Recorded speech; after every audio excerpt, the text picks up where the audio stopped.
started the podcast. I've started the podcast has started. Have we got any juicy gossip we can give to the podcast listeners? Because they can't get the cheap shirt deal. But I don't think they can. The podcast, 70 people are waiting for us to start on YouTube. It's like the old days. All I can assume is people have got nothing better to do on a Monday night. I was going to say, do you remember the old days?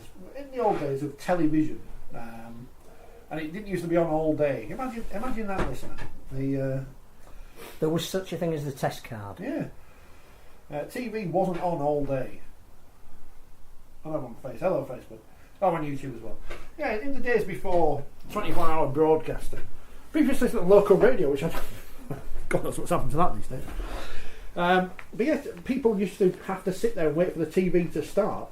So many people watching on YouTube before you even started. What are you doing? Surely you've got something else better to do. You'll notice an absentee. It's what happens when you get big-headed TV people involved in it. Now he's on holiday again. Banned. That's more holidays than Judith Chalmers. There's a dated reference. No, for your listeners. he's banned. Oh, is he banned? Sorry. Didn't he say London would stay up? I think he tipped London. Yes. Mind you, didn't you say London would stay up? I did, yes. You're banned as well. I did indeed. And I say I wanted an apology for Ulkis and Rovers because they didn't get relegated, so he's not here. Well, I've had my OKR people on to me saying, Schoey, make sure you get ripped into that Wilson because we want an apology. We're not bottled us. We've not got relegated. But I'll tell you what, how close were they getting relegated? Well, we were talking about this before coming out. Let's just say London had won by a point.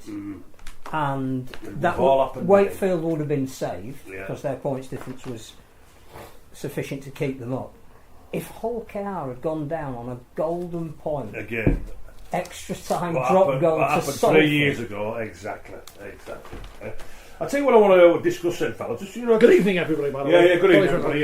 If I sound a little bit ropey, I've got a bit of cold, so I don't know if I sound ropey, to be honest with you. You just need chocolate then. I just thought, Phil, leave the top five alone because they still got plenty to play for the season. But I'm going to do like a headmaster's report on the season from London, OKR, Giants, Trinity, Rhinos, Catalans, and Hull. I.e. points out of 10. Marks out of 10. Marks out of 10, yeah. Well, not like because we don't do ABCs and Ds. No, it's divisive. So we'll go to the marks out of 10. Obviously, we'll start at the bottom. London. What do you reckon with London then for the season? Well, I think bearing in mind that we're not looking at where they finished, we're looking at how successful they've been against the odds.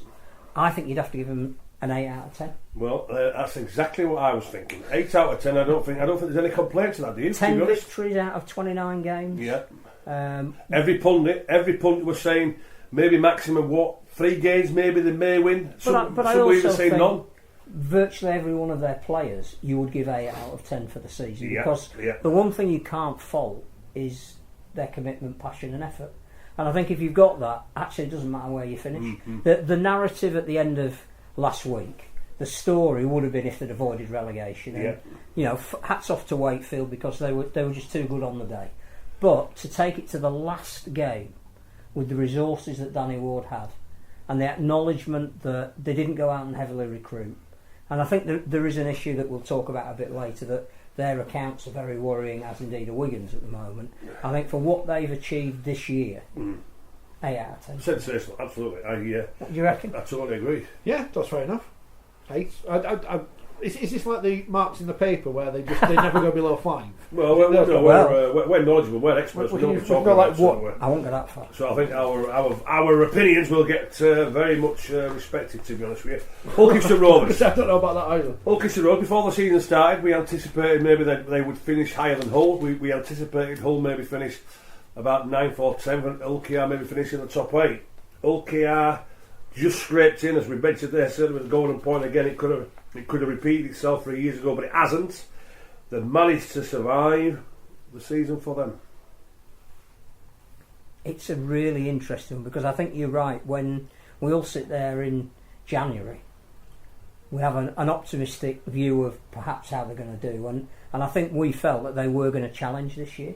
Maybe not for the top 5, but that they wouldn't be involved in a relegation scrap. Now, obviously, Tim Sheen's started the season. Recruitment looked okay with the likes of some of the players that they'd signed. Parcell we got later, but Garbett, Kindhorst. Probably a 6 for me, maybe 5. Because I think that they've ended up very lucky where they were the year before. Very lucky. They haven't improved. Well, I was going to say a 5, Phil, if I'm honest with you. I mean, overall, as we know, well, a lot of sides, if we just look at the top 5 from there, the St Helens, the only side that's been consistent compared to everybody else. But when you look at Hull KR and some of the sides, what they have beaten, but then also as well losing the 3 home games, Huddersfield, London and Wakefield, that just tells you that the journeymen, unfortunately, not good enough. That's why they've had a bit of a rethink and a reshake and got rid of it.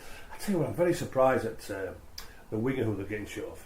Ryan Shaw, very, very surprised. When I looked at his stats on CFAX this morning, what's he played? 87 games, 47 tries, 141 goals. You know that kid, defensively he's alright as well, but the kick can score tries, but also too, what he does, he turns the 4 into 6. Quality goal kicker. I'm surprised they're letting him go, but for me it's a 5 out of 10. They'd already decided that I think they'd signed Ethan Ryan from Bradford. So. Right. Rich? Yeah, I think you'd have to say it's going to be around. I think a 5 is fair enough because they did sign some big name players. They were expected to improve. I'm trying to find where I predicted everyone to finish this season. I think I put Salford near the bottom, as many people did as well. But Hull KR are interesting, aren't they? Because they've got to kick on from this season, next season. The recruitment perhaps suggests that won't happen.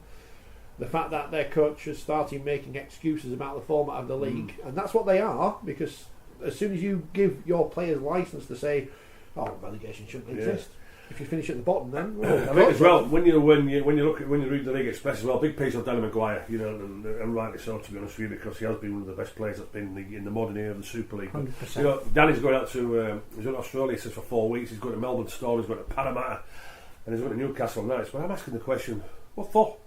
They've signed all the players to learn how those clubs operate as a director, as head of recruitment, I think. But he's going to see some old friends. I can understand that. And he'll have a tour around. As he said, he's only ever played for 2 clubs, one for the vast majority of his career, one right at the end. He doesn't know how other clubs operate. Yeah, but to be honest, if he's getting into management. Yeah, but Phil, we cannot operate like Australian clubs. They operate totally different. You've been there yourself with the Leeds club and all that sort of thing. The football side compared to Leeds is 2 different sort of and the businesses. Facilities they've got. We can't compete. But it won't do him any harm to broaden his experience. I understand that. I'll buy into that. Yeah. But also as well. But I'm not sure it's going to make any difference. But there's not any players that can. Well, they've signed another journeyman, the Sean Kenny. Has that been announced yet? Sean Kenny. Well, 2 weeks ago. Yeah. I reckon it will now that they're secure. Now I found my list because Matt sent it to me, and I remember this now because I had Hull KR above Hull FC, which was a bit daft. We all did. But Hull FC and rubbish as well. We'll come to them in a minute. I had Hull KR finishing 8th. So if you look actually at the bottom league table, it is tight. So that's my excuse for getting it wrong. But they've underperformed. Yeah. So we're all in agreement. 5 out of 10 there. Sounds good. Huddersfield Giants. Well, certainly again when we look at the start of the season and certainly what Walford bring, and also they did make the 5 last year, didn't they? And the aspirations and a couple of players that they brought from there. Utah, the winger. Well, for me, he's been garbage. Whether he has or hasn't, he hasn't played. He's been they paid a lot of money for a bloke in his early 30s in a position that they didn't need. Yeah, exactly. You know, looking for him to be a marquee signing when he's been garbage. To be honest with you, Frawley, he's been an absolute disaster at halfback. Recruitment's just been poor. Again, that's a big problem. The recruitment from there. So, but the Giants ran a lot higher than finishing well. Just 2 points above. I've got your list here. Yeah. I've been sent it by a source, which is Matt, because I've just told you. You had Huddersfield finishing. I got 2 out of 12. You got 1 out of 12, right? Apparently, you had Huddersfield finishing in 8th. Yeah. So again, pretty much well finished. But I think they've underperformed. Very much so. I think to be at risk on the last day of the season, and at one point with Catalan beating them on Friday night, if London had rallied, Huddersfield were in danger because Hull KR were winning. London never looked like winning, but had they made a better start to the game, Huddersfield at one point were in danger of going down. So I think they're a 5 out of 10 as well, if I'm being honest. 5. You're going 5 on there. Right. Okay. Right. 5. Wakefield.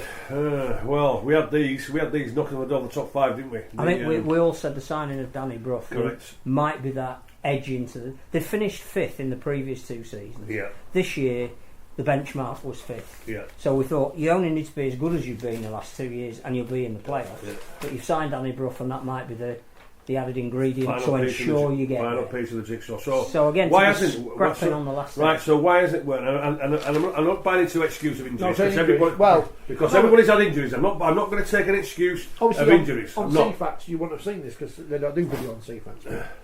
There's the hello to all listeners on Facebook. A great framing of the shot today there. After the game, he said injuries. £800,000 worth of talent. I'm not buying into that. But then after spending 2 minutes talking about injuries, he said, but they're not an excuse. He said, I'm not buying into that rubbish. I'm not buying into that garbage. I'm not. Gary Carter asked a good question about attitude of players, which was kind of deflected away a little bit. I think that players fancy for me, the problem for Wakefield was not the number of injuries, because as you say, every team at some point has had injuries. Yeah. It's the fact that the senior players, when they really needed to hold it together, to step up, weren't playing. Correct. So when you lose people like Danny Kermond and Matty Ashurst, that has an effect. Because if you haven't got a lot of those, Danny Ruff was out, had a broken thumb for a while. So you take your core of experience out of your team, that will have an effect. It's not necessarily the amount of injuries, it's who's injured. But I definitely have Wakefield as a challenging for the top 5. So I think, again, best I could give him is a 5. Well, I think they've underperformed. Well, I think did I Wakefield at 9 for it? You've got my list up there. I think I had just restarting the phone. I think you had them 7th or something. I had Wakefield 6. I didn't think the Danny Bruff situation was going to work. It hasn't worked, and I think Wakefield, from the clubs who have missed the top 5, and the anticipation was and massively for the top 5 with the signing of Bruffy, I'm going to give Wakefield a 4 because I think there've been massive disappointment, and surely if they think they're pretty happy that they just managed to avoid relegation, I'm afraid to say they need to take a long hard look at themselves, because overall, with the anticipation and what the expiration of the last 2 seasons, finishing the top 5, the jigsaw was supposed to be filled with the Danny Bruff signing. Hasn't worked. They get a 4 out of 10 for me. Well, he turned up for the final game of the season, so that was good. So yeah, all right. Then they've won 2 games in 13. Is that good enough, Richie? No. But apparently it gets you into the Coach of the Year nominees if you have such a bad run of form. But no, it's not good enough, and I think everyone's not good enough. So it'd be interesting to see which players are announcers coming in. I think we all know, because everyone knows everything, that Alex Walker and Jay Pitts are coming in from London. Who else comes in will be interesting. I've heard some names that people would be surprised at.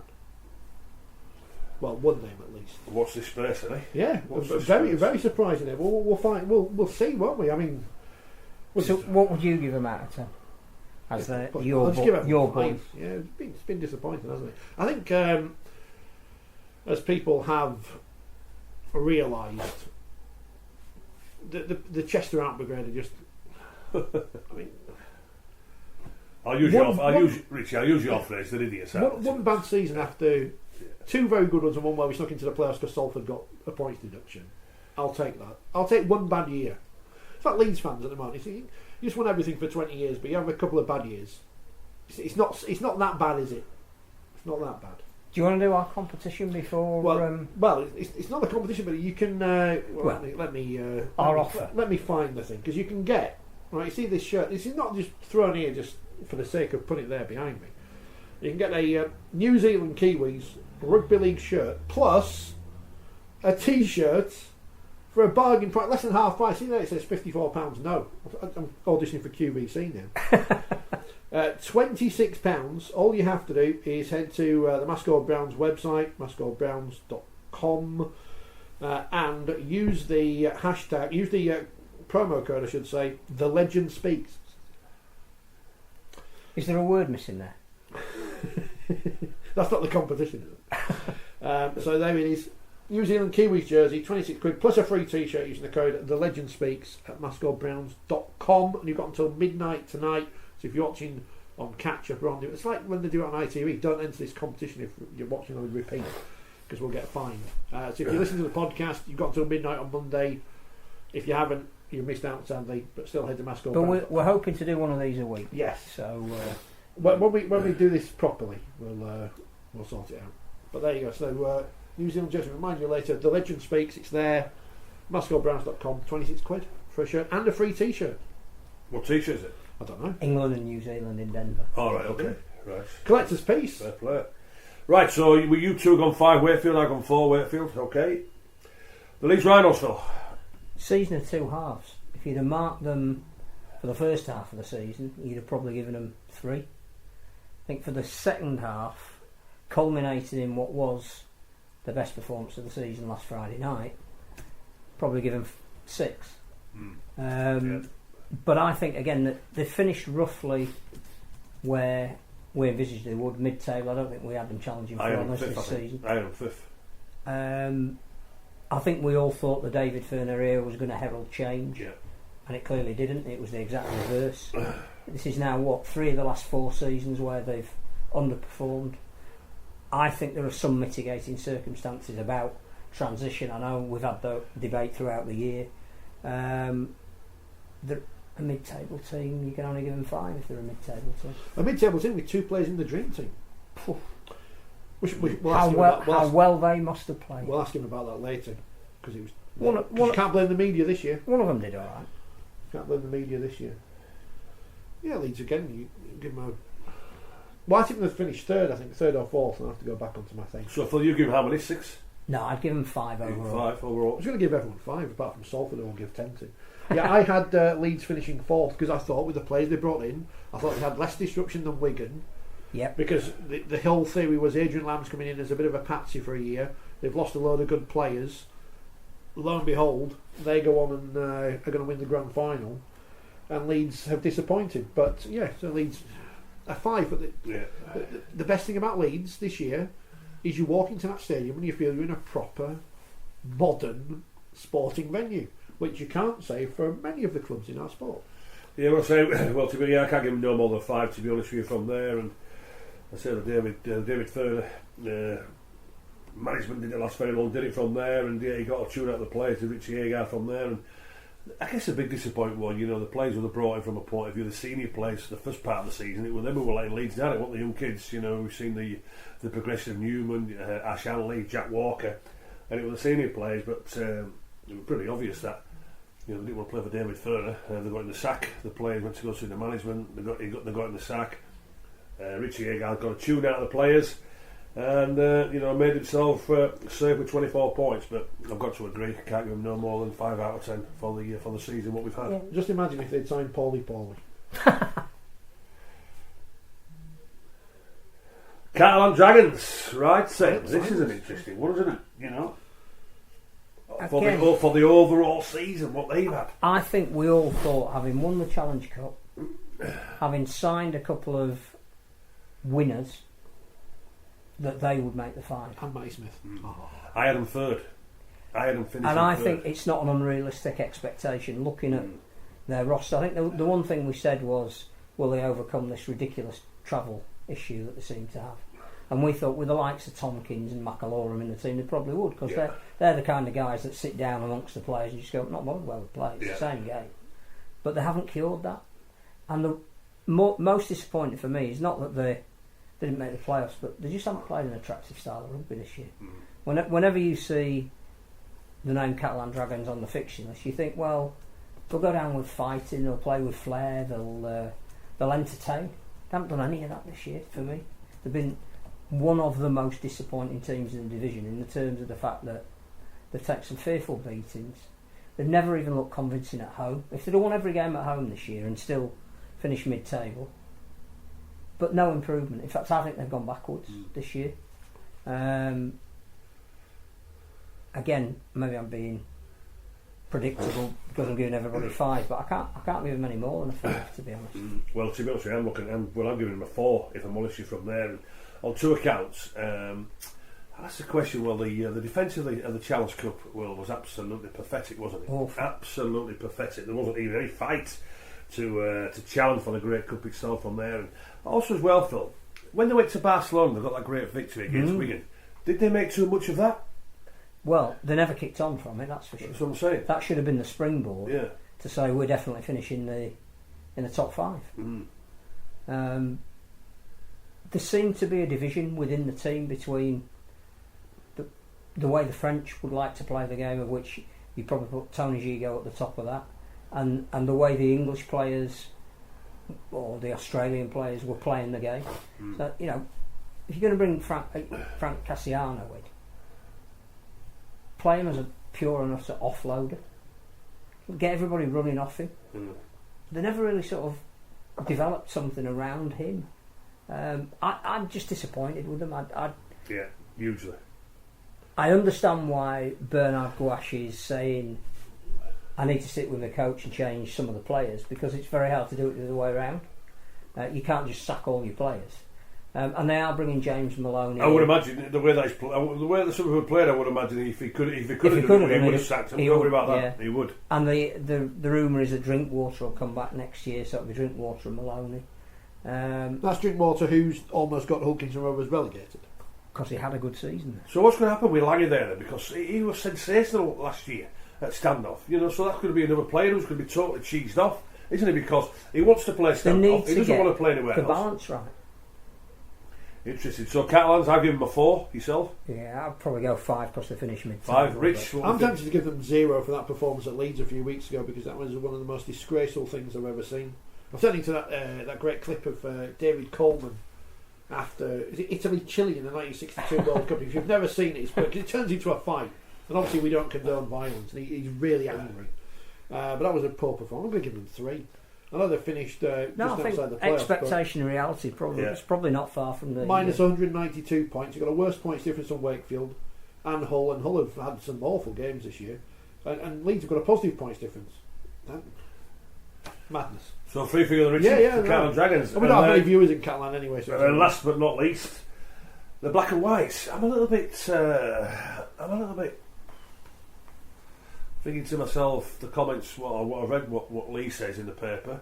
We're pretty happy because people didn't think we finished more than 7 or 8. We finished in the semi-final of the Challenge Cup. People didn't think we finished in the 5, so I'm pretty happy. Is that right, Phil? Are they happy in Black and White? In some respects, he is right, because I think if you look at all our predictions, we predicted them pre-season. Yeah. We didn't have high expectations for them. We thought that the team had gone on a year too long without it being changed. That a lot of people were out of contract, were coming to the end of their tenure, perhaps had been maybe played on a year later than they could have done. We knew that there were 13 or 14 of them coming off contract, and you've got to manage that rather than get to the end of a season and everybody leaves and everybody comes in. So I think we thought it would be a tough year for them. But I think you need to look at the other side of the coin, and that is up until about 5 weeks ago, they could have been second. And they've not. They were knocking on the door to being second. And they've not even made the playoffs. Knocking on the door for being second. So that's got to be a huge disappointment. I think the semi-final performance, although again Warrington played very well as they did in the Challenge Cup final, I thought Hull were disappointed. I just expected a bit more out of them. I thought they'd win that game on the basis of the fact that they'd become a very good cup fighting team. Yeah. And I thought that they surrendered a little bit too easily in that game, made too many mistakes. I don't think they've ever sorted out the half-back situation. What is their best combination of players? I think we've all decided that midway through the season, I think we wanted to see Jake Connor at 6 because we felt it was a talent. I think now it's come to the end of the season, not sure he is going to be a 6. But I don't know if Lee Radford ever got that balance right between Shaw and Kelly and Sneed and Connor. The spine didn't seem right at any point this year. Yeah. So I think on the basis of where they could have finished with about 5 weeks to go, I'd probably give them a 4 because I've been really disappointed with how the season's petered out. But I think if we look back to where we thought they'd finish, it would probably be a 5 or 6 because they finished where we thought they would. Well, to be honest with you, I can't even make a debate of what you said there, Phil, to be honest with you. And I'm the same with the points. I can't give them no more than 4 points, for the season because it has been an absolute washout for the last 5 or 6 games from there. And you look at the teams what beaten there at home and absolutely hammered them. Magic weekend. I look at that defeat by Huddersfield and the magnitude of it at Magic weekend. If you want to be a top side, you can accept being beaten, but you can't be beaten like that. And that happened on 3 or 4 occasions this year. That's why they've got minus 123, even though they finished 6th. So too inconsistent. Either too up and down for me. 4 out of 10 for me for the season. Richie? Well, as I said, that Hull came out to finish above them, which was wrong. I'm just going to give them a 5. I don't think you can use the Challenge Cup as a positive or a negative when you only have to win 2 games to get to a semi-final or whatever. And those 2 games could be the best one in the world against West Wales and Keighley. That's a lot of turnover of players. It's going to be next. I think they delayed it too long. They're going to look a different team next year with the recruitment that they've already done, and maybe 1 or 2 other players coming in. They've probably also got the rookie of the year in Nalaga. And I don't think we saw on anybody's radar that something like him would make such an impact, which is to their credit. But I just think they left it to... If you remember what Adam Pearson said at the end of last season, we're going to... No contract safe, we're going to have a clear out, we're going to change everything around. They didn't do it. But they're going to do it this year. I just think they've wasted a year. People are now taking far too much credence into these random numbers we just plucked from our brains. Oh, what is... Because Schoey's asked us a question 10 minutes ago. Is there dispute on social media? I don't know. We'll move on in a moment. Well, we'll move on for Super League for the moment, because we'll come back to it later, because I think we need to talk about the Championship, because and League One to an extent, because we've got a few issues going on in Rugby League at the minute. I was taken to task on Twitter last week for not giving enough time to talk over the Swinton thing. I think I gave it enough time that it deserved, because why do we need to spend hours and hours and hours talking about a club which gets an average of however many people watching them? We may as well spend 4 hours talking about Hunslet, who in their big final game of the season, or potential final game of the season, got a crowd of 332. How pathetic is that? You know, and it's not knocking the people who go, it's not knocking the clubs, it's knocking the fact that as a sport we're almost held back. Well, two games, into Newcastle and Doncaster, Hunslet and Workington, 1,000 crowd, 2 games, 1,000. Absolutely pathetic. You know, I think the Swinton debate is interesting, because changing the name on its own is not a panacea that people are suddenly going to wake up and go, because it's Manchester, I'm going to go. You have to have investment in your players. So, you know, Swinton have spent most of this season, they finished it really strongly, which is their credit, but they did spend most of the season battling against relegation. So changing the name of the club is not going to alter that. Change the name of the club and add 5 or 6 signings that make you a potential top 5 challenger next year. I can understand that. The two need to go together. Otherwise it's more of just a cosmetic exercise. I think the directors have every right to do whatever they think is necessary to change the fortunes of the club. I think the one thing I am slightly surprised about is there was always going to be some resistance to this name change. There was always going to be a core of supporters who were going to say, well, Swinton will always be Swinton, we've got the history and heritage of Swinton, even though we don't play in Swinton anymore. It's the name, it's the colours, it's what used to be Station Road, and if you're going to take that away from us, we're going to be upset about that. Now, that is no excuse for abuse on social media, and we've talked about that with a number of clubs and people. We are in a horrible part of the world at the moment where people just feel as though, you know, Neil Hudgell has come out this week and said that some of the abuse he's had for keeping Hull KR going is totally unwarranted, and I agree 1,000,000% with that Andy Maisie, who has kept Swinton going, should not be subject to any abuse. But I just think the ease with which the directors have said, okay, well, because I've had abuse, we're not going to do it, when they must have expected some resistance, is a little bit of a worry for me. I mean, here's some interesting quotes from Andy Maisie in today's League Express, a story by Gareth Walker. And here's the one that springs straight out of here. An online petition was launched, and within 12 hours there was between 500 and 1,000 names on it, and those people who obviously don't care enough to go watch this team week in, week out. I've spoken to Karen Morehouse and Ralph Rimmer of the RFL, and this isn't a case of splitting the dummy and running away. All the directors have resigned bar Steve Wald, who is a paid employee of the club, and he will stay on and enable the transition of the club to the next owners. I will strip the budget right down so the club isn't reliant on myself and the directors' investment, because I don't want to see the club come to any harm.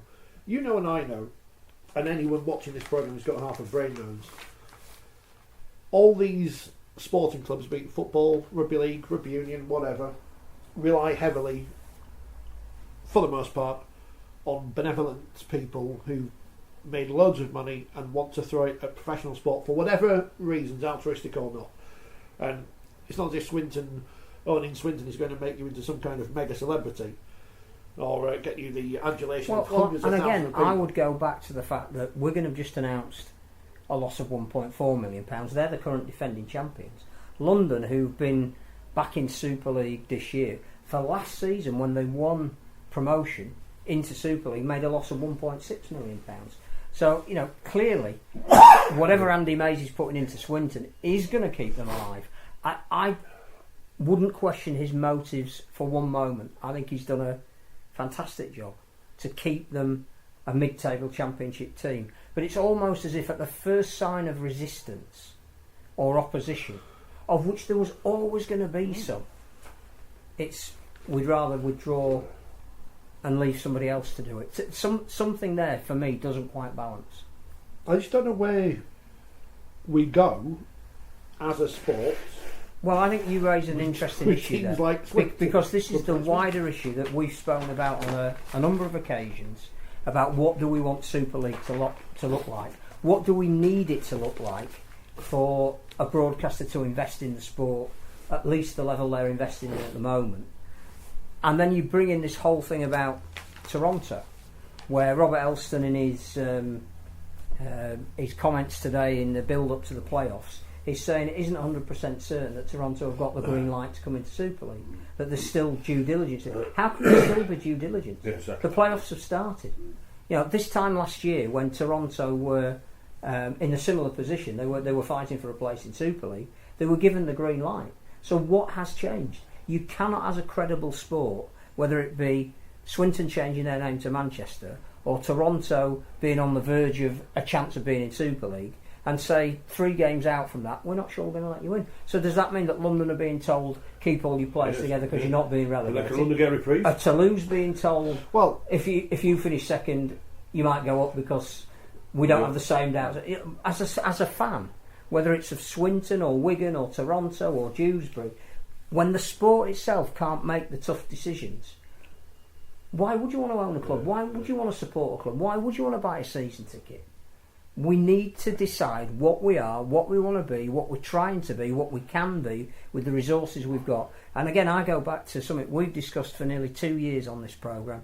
We've got a full-time element with some owners who are prepared to back their teams, perhaps uneconomically, but they want to be full-time and they can provide the resource to be full-time. And we've got part-time teams. Now, Swinton quite clearly fit into one model and not the other at the moment, and the game itself has to find something meaningful for each of those halves of the game to play with. So the 1895 Cup is a step in the right direction. Next year, Swinton or Manchester can plan to be at Wembley if they're good enough to get there. We need to have a championship final for part-time teams that ends up at a venue maybe like Headingley with 15,000, 20,000 people in there, promote the hell out of it, and the winners get £250,000, which will pay for at least one more season. But it doesn't necessarily have to lead to promotion. And I don't think we're discussing any of these things. One of the other things, without monopolising the conversation, and we probably should get some feedback in a minute, is what the other thing that's been confirmed by Rob Elston is we've got loop fixtures again next year. Well, when is the game going to come to the reality of the fact that what's turning fans off at the moment, that one of the reasons why Wigan have made a loss of £1.4 million is that people won't go and watch the same fixture 3 or 4 times. We don't want the season to start at the end of January. Scarcity breeds more interest, and more people will go and watch. And I think it's a false economy to say we've got to have a minimum of 14 home fixtures. If you only have maybe 12 or 11, and you market the hell out of them, if you don't go and watch Wakefield and Wigan this week, you won't see that fixture again.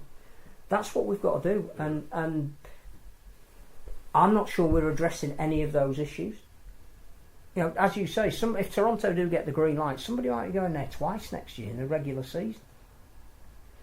They might be going to Toronto twice, they might be going to Catalan twice. It's just, as a fan, you can't plan what you used to be able to do. We need to work it out. Peter says no, Toronto, they will not bring anybody. Well, we may as well invite the Cass women's team into Super League then, because they'd bring a lot of people. But it's nothing to do with what they bring. What they've got at home is between 8,000 and 10,000 fans that we currently don't have. And you dare say that the amount of fans Toronto took to Bradford a few weeks ago is probably more than some of the teams at the bottom end of the Championship took to Bradford this year. They took more than some Super League teams take to away games. But if you can't market... So again, the counter to that is, what did York do when they played Toronto last year? They made it a massive event. You know, Toronto don't come to York very often. There's a lot of people that have got business interests here and in Canada. We'll approach them. We'll actually market the fixture as being unique and different. And they got, 3,500 people there? Well, it's like on Friday after the game, I was on TalkSport 2 doing the updates, and I was asked about losing London out of the Super League, because Mark's been on and said before, you know, they obviously had a lot geographically, and I made 2 points. One, it's not as if Rugby Union is massively geographically bigger than us, it's just they've got 2 northern outposts in Sale, and which is not really in Sale, and Newcastle, and the teams that could be replacing them, this was the big point I made, could be Toronto, could be Toulouse. But, you know, we can keep the sport, you know, within these boundaries, and we can have a sport where people mind about Thursday night fixtures because they can't get to a game an hour away on a motorway, and forget that we used to have an hour away on the motorway, 3 hours on the motorway. We used to have midweek games 20, 30 years ago, and people didn't. The whole principle of Super League, when it was brought in, which changed the face of the sport and brought in a level of finance that we haven't had since, and we're still desperate for, was a model whereby Maurice Lindsay, for all he was laughed at, said we're going to be playing in Paris and Milan and Barcelona, and the idea was one of expansion and extending the footprint of the sport. And, you know, by losing London, which I think is massively strategically important for the sport in terms of its profile, you know, we've lost Wales, we've lost Sheffield, we've lost Gateshead. You look at Paris originally. You look at all the places we've been to where we could have extended the interest in the sport as a whole, and we butchered it. Now we've got a chance to maybe make that right, and we're all saying, "Oh well, I don't want Toronto because they won't bring any fans." But also as well, though, Phil, and I say we've seen the piece with Mr. Lenigan from there, and last week's game against Cass cost a club £50,000. Rugby League clubs can't afford. Yeah, but being on TV, having a deal with Sky gives them £1.8 million a year. Yeah. So it swings and roundabouts. If Ian Lenigan doesn't want to be on Sky, then we can turn the sport back to an amateur, you know, semi-professional sport as it was in your day, and no one will care about it anymore. I think the fact and then we can all play in these pit villages where there isn't a pit anymore. I think that's an injudicious comment from Ian Lenigan on the basis of the fact that we're just entering a very sensitive period with our major broadcaster about renewing it. Now, I wouldn't be turning around to them and saying, you've cost us £50,000 and it's because we're playing on a Thursday night. If Sky are paying us £40 million, the piper calls the tune. No, it's tough. I mean, we saw last night, Sunday night is a good slot for viewing. But the problem is, people will then say, "Oh, I can't get on a Sunday because I've got school the next day." But it's a slot if it's a meaningful game. That was that was an elimination playoff game. It wasn't a regular league fixture. I think we have to sometimes remember that yes, we are a sport for spectators. Obviously, we're all important, but we're also a television product. Absolutely, and they pay a lot more money. And sadly, I mean, I know this week, Friday night, virtually everybody was playing, but the total number of fans that went to, you know, Freaky Friday or whatever we were calling it, and the other two games suddenly had meaning as well. With where was Salford and Warrington going to finish?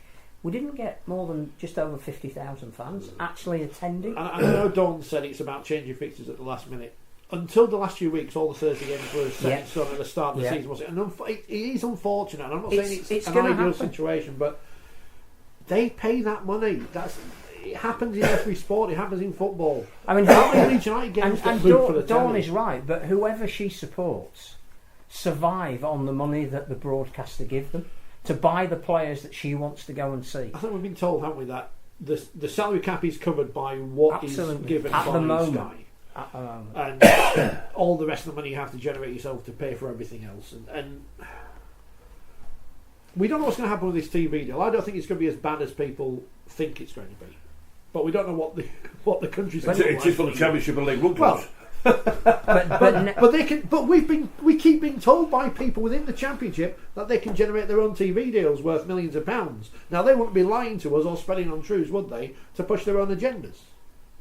I don't know what's going to happen with the television deal. I do know it's the most important thing that is going to happen in the next 2 years, and probably the most important thing to have happened over the last 20 years. Because if we get this wrong, or if we can't convince broadcasters that we have a product that they need to cover, then I'm not sure the sport as it currently looks at the moment can survive.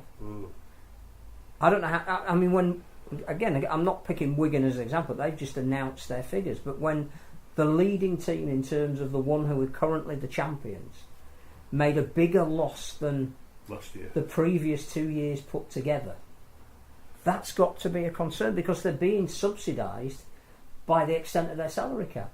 Now, if a club as strong as that, with a name as big as that, can't make it pay, what would happen to the likes of Wakefield if they didn't have the Sky money? People are concerned they might be able to catch a cold via the internet. I don't think you can catch it, Steve. I think you're all right. Wigan aren't on TV every Thursday. Not the same teams aren't on TV. I know it's an inconvenience. We almost have to get away from the fact that you can't watch everything. You can't go to every game. I don't know how people in football... You see those mad people in football who haven't missed a game for 100 years, and I don't know how they do it. You've just got to accept that we are not high enough on the pecking order in this country of sport or anything that we're going to be able to have our games at a set time every week. As I said earlier, Leeds United get moved all the time to be on telly because they get bums on seats on the telly. It's just a fact of life. I just think Wigan should have looked at that as a compliment to the fact that their game needed to be moved, because they could have the chance of finishing second. It wasn't moved at random. With rugby, with relegation being the focus for the other games, one game had to be moved to the Thursday, and Wigan were chosen because of their success. It wasn't a penalty. It just happened. I mean, you'd be pleased to know we are the only media outlet this week who haven't got David Cameron on the show, but we do have New Zealand Rugby League shirts to give at a discount for you, thanks to our friends at Mascot Browns. Go to their website, mascotbrowns.com with a Z. Put in the promo code The Legend Speaks. It's there. My handwriting's terrible, that's why I'm not a teacher. And I probably end up battering the kids with being paid in the backside. 54 quid usually, 26 quid with us there, and a free t-shirt. mascotbrowns.com. Put in the code The Legend Speaks, and you've got an International Rugby League is now so you sent a lot of results. There's loads of them at the weekend. Everyone going on. Big weekend. First time ever 2 women's internationals have been played at the same weekend in Europe. Debuts for Greece, which was great, and Serbia, their first games. So I think there were 5 different countries, at 6 if you include Peru playing Colombia, even though that was in Australia. Brilliant, absolutely brilliant. But we're going to get more of this in the next few months. Get your shirt. What about England shirt? Forget about the Kiwis, get England jerseys. They don't have cheap. Win a Great Britain shirt in the new issue. Yeah, let's get a Great Britain shirt. Never mind a Kiwi jersey. Hey? There you go. Well, unlike Pride is back. Win a Great Britain shirt in the new issue of 4020 magazine. What's the question to it? The question is, what was the score when Great Britain beat the Kangaroos in Sydney in 2006? Don't tell everyone. All right. Not Wikipedia. We've got to change it now. It's a New Zealand question. We're not playing the Kangaroos. The Pride is back. Oh, right. Great stuff. Brilliant. Absolutely. It's coming soon. Let's get a Great Britain jersey up there. Forget about the Kiwis. You'll be pleased, but I know we don't do the Women's Super League bit until later, but the Wakefield's try against Leeds, which you can see on our Facebook, I've nicked it. I think I'm allowed. Great vision and awareness from the Wakefield dummy half, Annie Mae Shackleton. Saw the gap, saw the hole in the Leeds defence. Leeds thought, we'll play like the men for a bit. Big hole, went through. I'll tell you what, fellas, I must say, I don't know if you watch the NRL, but to all our listeners and our viewers out there, I don't know if they watched the Parramatta game yesterday, but I'll tell you what, Schoey was absolutely loving it yesterday, because when I talk about vision and awareness, and when the example there of Parramatta from a point of view where a coach just wants to let the ball do the work, and the dummy half, the hooker, was sending 10, 15, 20 metre passes to his half-backs, and then his half-backs were literally sending them 15, 20 yards to each other from first man to second man. And then when they were changing the play, there were Wally Lewis passes 25, 30 metres. The Brisbane Broncos defence didn't have a clue what was going on. But when you talk about the vision and awareness, and also to playing into space and playing the numbers, it was absolutely a pleasure to watch. And can I just say to all coaches out there, from Super League, from Championship and from League One, just have a look at the way Parramatta played yesterday against Brisbane, and if you want to win more games, if you want to bring the crowds back, let's play like Parramatta, because that will bring the crowds back. It was sensational. Two things about that. A, it was a sellout. None of our playoffs will sell out. But Bankwest Stadium was you couldn't buy a seat. And the other thing is, it ain't 5 drives and a kick. So if anybody isn't watching the NRL at the moment and thinks it's just purely method, it isn't. That was as entertaining a display, even though it was one-sided, it was like as you could ever wish to see. It was like what good mate Davo said last week regarding the loose forwards. They are playing like old-fashioned loose forwards. Well, say, I apologise. Not old-fashioned loose forwards. I apologise for that statement. They should play out. Loose forwards should play. Playing with ball skills, going to the line and offloading before they go into contact. One of the Roosters tries, which again I think you can get on NRL.com, the one that Tedesco scored, that rippled through about 6 pairs of hands as they exploited the right-hand side. Just brilliant skill. Phil, it's not just brilliant skill, it's players, right, making it happen, right? So what the Roosters did, it was quite simple. They said, you know what, the South have only got 4 defenders there, so we're going to send 5 attackers. That's all they did, and it's all right, with the skills. Yeah, of course we do, but to be honest with you, when you're a kid, you learn to catch and pass. You learn to catch and pass before you go into contact. But the great thing about it was the half-backs. How good is that Cleary, by the way? Never mind playing with Cooper Cronk. We know what an immortal Cooper Cronk is. But Cleary as well, the responsibility what it takes off Cronk. But all they did, quite simple, we play the numbers, catch pass, support back on the inside. One of the passes was a beautiful the centre. Well. Yeah, absolutely. But catching and passing, it's just playing a numbers game. And letting the ball do the work. It's so beautiful to watch. Letting the ball do the work, it can easily be done, Phil. Easily be done, but anyway, all coaches, please just have a look at the way Parramatta played yesterday and start playing like them, because they're absolute pleasure to watch. Brisbane are going well, aren't they? Not next week. No, Brisbane, they're gone. Yeah. John Bateman, I tweeted this on Saturday morning, if he was a footballer from this country doing what he was doing in a foreign league, he'd be in the best league in the world, be held up as some kind of genius. I'm not saying he's the best player in the NRL, but they all love him, don't they?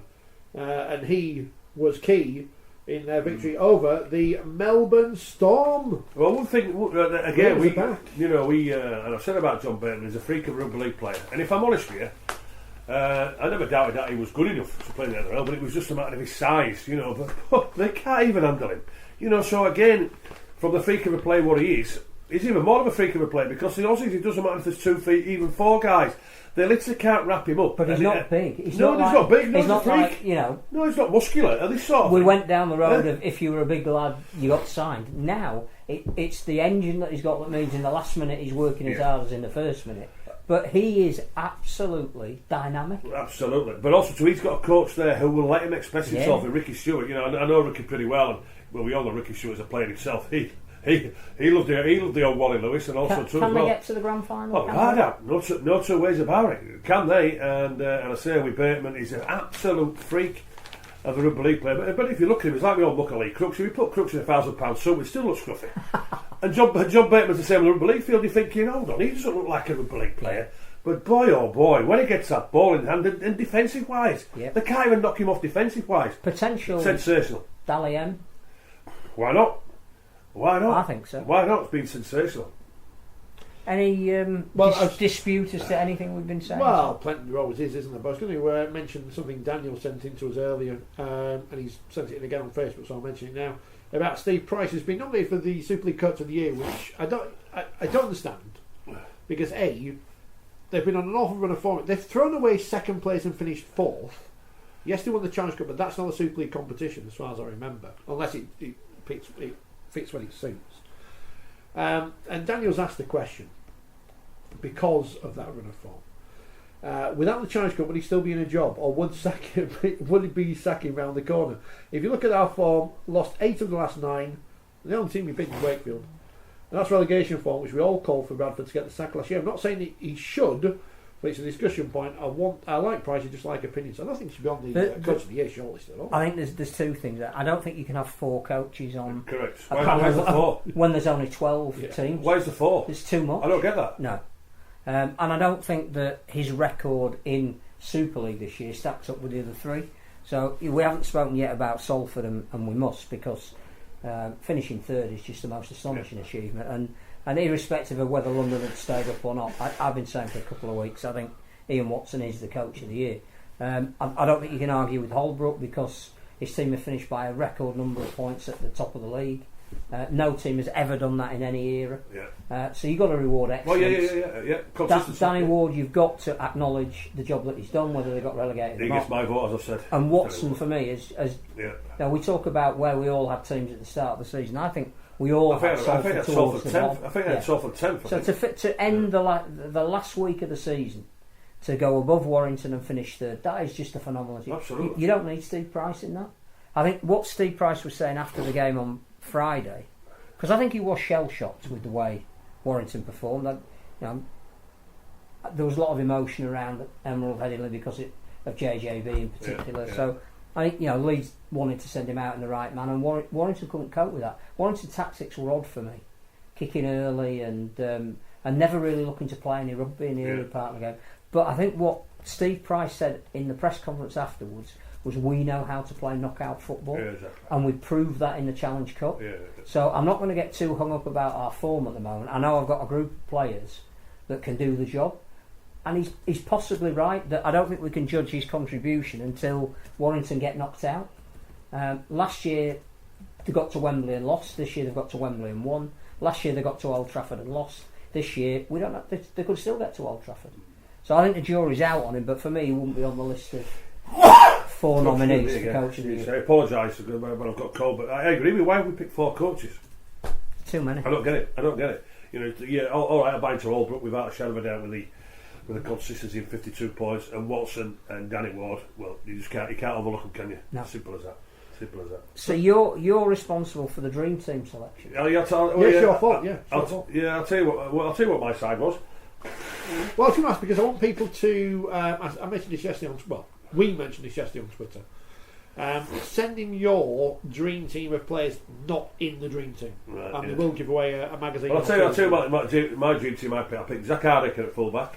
I picked. Let me get the real one up so I can. Yeah, we've got it there. Yeah, I picked Zach Hardiker, Regan Grace, and Makers on the wings. I had Percival and Naguama in the centres. The halfbacks the same, Blake Austin and Hastings. I had Luke Thompson, Darrell Clark, and it was between Alex Walmsley and Liam Watts, but I went for Walmsley, and then exactly the same there in the back row and I say Josh Jones, Liam Farrell and Morgan Knowles. So I Conrad Hill and Ash Hanley.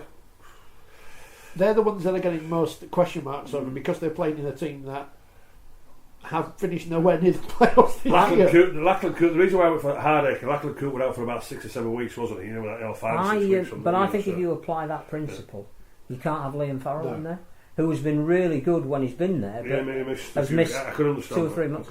I think Jack Hughes is unlucky not to be in the second row. I think he's been fantastic for Warrington this year. And I know Blake Austin will be in the running for Man of Steel, but for me I'd have Johnny Lomax, because I just think he's been the cog behind everything St Helens have done this year, and that's harsh on Austin because he's been brilliant. But I do think that Lomax week in week out for me has been the best player in Super League, and maybe Oliver Gildart in the centres. Because we will now know who is the Man of Steel, because it was done after the final round. They just announced it on the 6th of October. At the Lowry Theatre. Yep, I'm there myself. Yes. Tuxedo. As far as I know, you're representing us, so you've got to be smart. I'm there. Yeah. Well, we'll also find out who's the. I should be on the next wing of the Man of Steel anyway. Yeah, exactly. You should be you're on the panel. When I went to the Man of Steel 3 years ago with Brett Kenny, 4 years ago with Brett Kenny. Could you sit in the corner? Huh? Brett who, they said? It took me to make you game out there. Oh yeah, top meter maker I give, and Brett Kenny give top tackler. Which we already knew anyway. You know, looking at numbers. well, Brett wasn't going to make top meters, his creativity, and me top tackler. Jesus, I told everybody before I've had to make more than 6 tackles a game.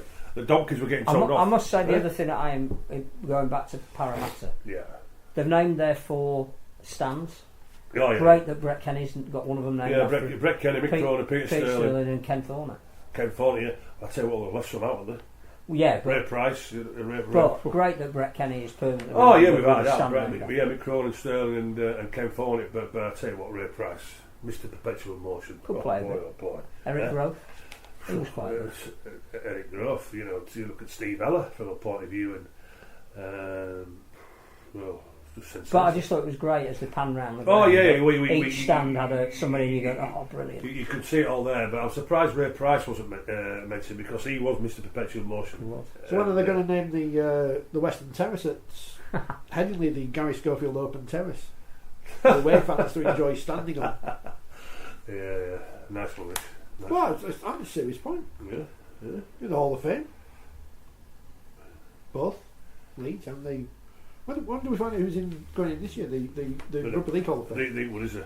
Oh, is it not? I think they've done enough induction days for the last for the last 1 or 2 years. At the end of the day, it's an exclusive club. You know, you don't just put any Tom Dick in. But here's the thing, and but it should be an event. The sport needs events. If we had one night where even one player was inducted. Well, I agree with one player, but not 4 or 5 at a time. Look at what the NRL. There's only 9 there, the Mortals. But they've started putting the top 3 people in that were not players. There's always ways you can have an event. So Ray Warren's in, and well, they've got the Man of Steel, don't they? They give Neville Smith an award, didn't they? And they give Eddie Hemmings an award, didn't they? You know, so. But no, you can't have the biggest honour in the game. Yeah. You know, every year. Well, this goes back though to the, without getting into the controversy attached to it, the Jeffrey Boycott thing, right? He's knighted at this point in time. When did he finish his career? Mid-80s? Way past his speaking mid-80s, right? So what's he done in cricket since then? Nothing. What's he done since then? Stuff. There are people who are going to the Rugby League Hall of Fame whenever they deem it, we're going to have another ceremony, who will have done nothing since they retire because you can't, whose reasons to be in the Hall of Fame have not increased or decreased since this point now. It's a bizarre thing. They are bizarre. But I don't know who chooses it and why. There's no rhyme or reason. Peter says the dressing gown terrace at Leeds. That'd be good. Gary Schofield and Morrison's. It's got to be grey though, not blue and amber. It's got to be grey. Get them sold in the club shop. There used to be a line of merchandise. I'll model them. I'll model the dressing gown. Your moniker on the pocket. Absolutely. I'll model the dressing gown and a big picture of me on the back. We've seen your modelling career in the past. It's a bit harsh. It's a bit harsh. It's a bit harsh. Well, you were flogging sofas as well. Plenty of people saying, why didn't we sort out the Toronto thing before the start of the season? It's Rugby League. You can't not do that. To be taken as a credible sport. We do know the Rugby League are, renowned for moving the goalposts. Very nice. Moving the goalposts. Nice where do we want it? Where do we want to move it this time of the season? Not to Toronto, apparently. How do you sell the idea to Toronto fans, to the new fans to the sport? Well, to get 8 or 9 only there for the beer garden, Phil. They're not real to those cardboard. And then you tell them, by the way, even though you've enjoyed watching your team and they've won the league, they can't get promoted. Well, it's in the League Express, isn't it, from the new chairman, the gentleman who, Bob Hunter and whatever, he's had meetings with the Super League and all this sort of thing. Hold on. They're literally 2 games away from qualifying for Super League, so why is this debate happening? It's either should be crystal clear, you're not coming in, or you are coming in. Or they've given the financial guarantees that are needed, or they haven't. Yeah. And if they haven't or they can't, then say before the playoffs start that they're not eligible for promotion. For those asking why I'm not wearing a Castle shirt, one is being sent in from me. I will wear it in the next coming weeks because I said wait for the finish of the Castle. Oh, by the way. Oh, he's got out of this. Oh, is this the bath of peas? Absolutely. I was going to bring a tin of mushy peas in and just to say thank you very much. Thank you very much. I'm going to say thanks to the old players for not making the top 5 because the legend doesn't have to get in a bath of mushy peas. And all you Hull fans, and as I say, I'm going to mention an ex-player And you know who he was? Carl Sanderson. Carl Sanderson, Crooks' big mate. When they beat Catalans, when Sneed kicked that drop goal near, then he kicked it from the halfway line to level the game, and then he got the drop goal. And Carl Sanderson and Crooksy, they were all over there and what have you. And the stick they give me, Schoey, don't forget, you have said Hull won't make the top 5, and you will be definitely getting in a mushy peas. Carl Sanderson, no, I am not. Kind of doing a kind of bits and bats thing before the teas arrive. Dawn's mentioned the George Hotel's up for sale. It is. And should Rugby League buy it or whatever? Only if it's worth something. Because there's no point in buying a building that's not worth anything. Again, we've got something on that in the new Forty20 out now. I think the plan has been endorsed by English Heritage, but that plan has to include almost a repeat of what Mike Stevenson did. So they will give planning permission for it to be turned into a hotel and offices, provided there is an area that commemorates that this is where Rugby League began. Yeah. Now, if that happens, the Rugby League don't need to own it, but certainly it needs putting in a stipulation of planning permission that there has to be a memorabilia section. Yeah, Hall of Fame section, yeah. Whatever it is, however it's done, however often it changes. So I think the fact that it's up for sale and the new owner is keen to incorporate Rugby League for the 2021 World Cup, that will be fantastic. If we can get the George Hotel back up and running with recognition of more than just a blue plaque on the outside. Do you know what's well? I forgot to mention, it was 2 weeks ago, wasn't it, when it was said that the opening ceremony is going to be at Newcastle? Yeah. Well, didn't I say that to Nigel Wood and Ralph Rimmer 3 years ago? We was up there and said, listen, bring it up here, under lights, Newcastle, it'll be a sellout. I'll tell you what, I met a gentleman at the Casper game a couple of weeks ago when I was doing the Man of Steel points. Jordan, his name. Yeah, Jordan, and he's going to be part of the 2021 World Cup up there. You know, we promoting it. And I said, well, listen, if you want any help from me, I'll be there for you. Just give me a call. And one thing what I said to him, Phil, was, you need Rugby League World Cup roadshows. Absolutely, 100%. Roadshows, and this is what I'm going to say now to the World Cup committee. Get Rugby League World Cup roadshows. Whenever we're going to be taking all these games, get Rugby League roadshows. 20, 25 ex-players. We'll be delighted to do it. We don't want pain. I'll speak for him now, even though they're Scottish. Shut up with you. We should bid for some funding and set these up ourselves. We don't want pain. Just put us up a night, a couple of beers, and that'll do. I think you might find we have. Oh, have we? Yeah, but I can't possibly I don't know what we but what we want Rugby League. We want roadshows, don't we? That's what we want. Welcome to the Women's Super League point of the programme. Now Schoey's gone. I do like how they just take the team sheets on Twitter and don't actually check that they're actually right. Wakefield 6, Leeds 66. I was there. You see the highlights on YouTube. I was commentating. I almost got all the players right. Most of them. Leeds played plenty of changes, but they won. Kelsey Breeze. In fact, this weekend's fixtures have all fairly much ruined everything because, I say ruined everything. Well done to Feb, who came from behind to beat Bradford yesterday, but it does mean that Bradford's run to the playoffs has ended. There's nothing really running on the last fixtures of the season. Barring, of course, if Wakefield beat the league leader Shields, right? Well, that could be over tomorrow because if Castleford overcome York, they will be crowned the league leader Shield winners in a great parallel with what happened to the men in 2017. But I don't draw too many parallels, dear listener. Elsewhere this weekend, St Helens beat Wigan 28-0. They're good Saints. That semi-final between Saints and Leeds, that's going to be a cracker because the seedings are sorted now. Cass will finish top if they beat York. Right. If this is after Tuesday, Cass will finish top. Saints, Leeds and Wigan. So Cass will play Wigan and Saints will play Leeds in the semi-finals, which will be very exciting. Also announced this week, the Woman of Steel nominees have been announced. All the clubs were contacted and all their players have voted. Nearly. And the nominees are Kelsey Generals of Castleford, who scored 21 tries in 15 games this season. Emily Rudge of St Helens, who scored another couple of tries against Wigan. I've not seen enough of her this season because I've only seen Saints once, so I'm not going to comment on who I think should win because I've not seen enough of all the teams. And at Leeds is Courtney Hill, who is the captain of Leeds. They won the Challenge Cup. You remember that? He was on the telly. And she was player of the match. And has taken up a very important role in a team which obviously had a big leadership void to fill. So the fixtures this week, obviously on Tuesday it's Cass versus York. On Sunday the game between Featherstone and York, which was delayed earlier in the season, I can't remember why, And then next week it's the final round of fixtures, but there's nothing much riding on them now. Well done to Barrow Island, who beat Alton 16-0. They are second in the Championship. And when you think that they're second behind Warrington, only by a point, having played a game more, admittedly, that's a good performance. And they're above Huddersfield, Widnes and Hull. So impressive. For an amateur team, I know they're all amateurs, whatever, but for an amateur team without the resources that the professionals can call upon, that's very impressive. And in League One, Hull KR, they beat Keighley. Keighley, the league leaders, Keighley Albion, that is. Hull KR having their first season this season, but Keighley top. They've got 2 games left, but unfortunately, one team's withdrawn. Warrington actually beat Hull the weekend, but the game was cancelled. Teething troubles, and can I just give a shout out to Ulster Warriors? Well done, Ulster Warriors, got themselves promoted. I'm saying it because my son coached him. It's his first year coaching. Did he ever come back to you about the issue of dissent? Yeah, it was, and it was one of the players. It wasn't the coaching staff. It was one of the players, and he got severely reprimanded. I can reassure you from there. But well done, the Ulster Warriors.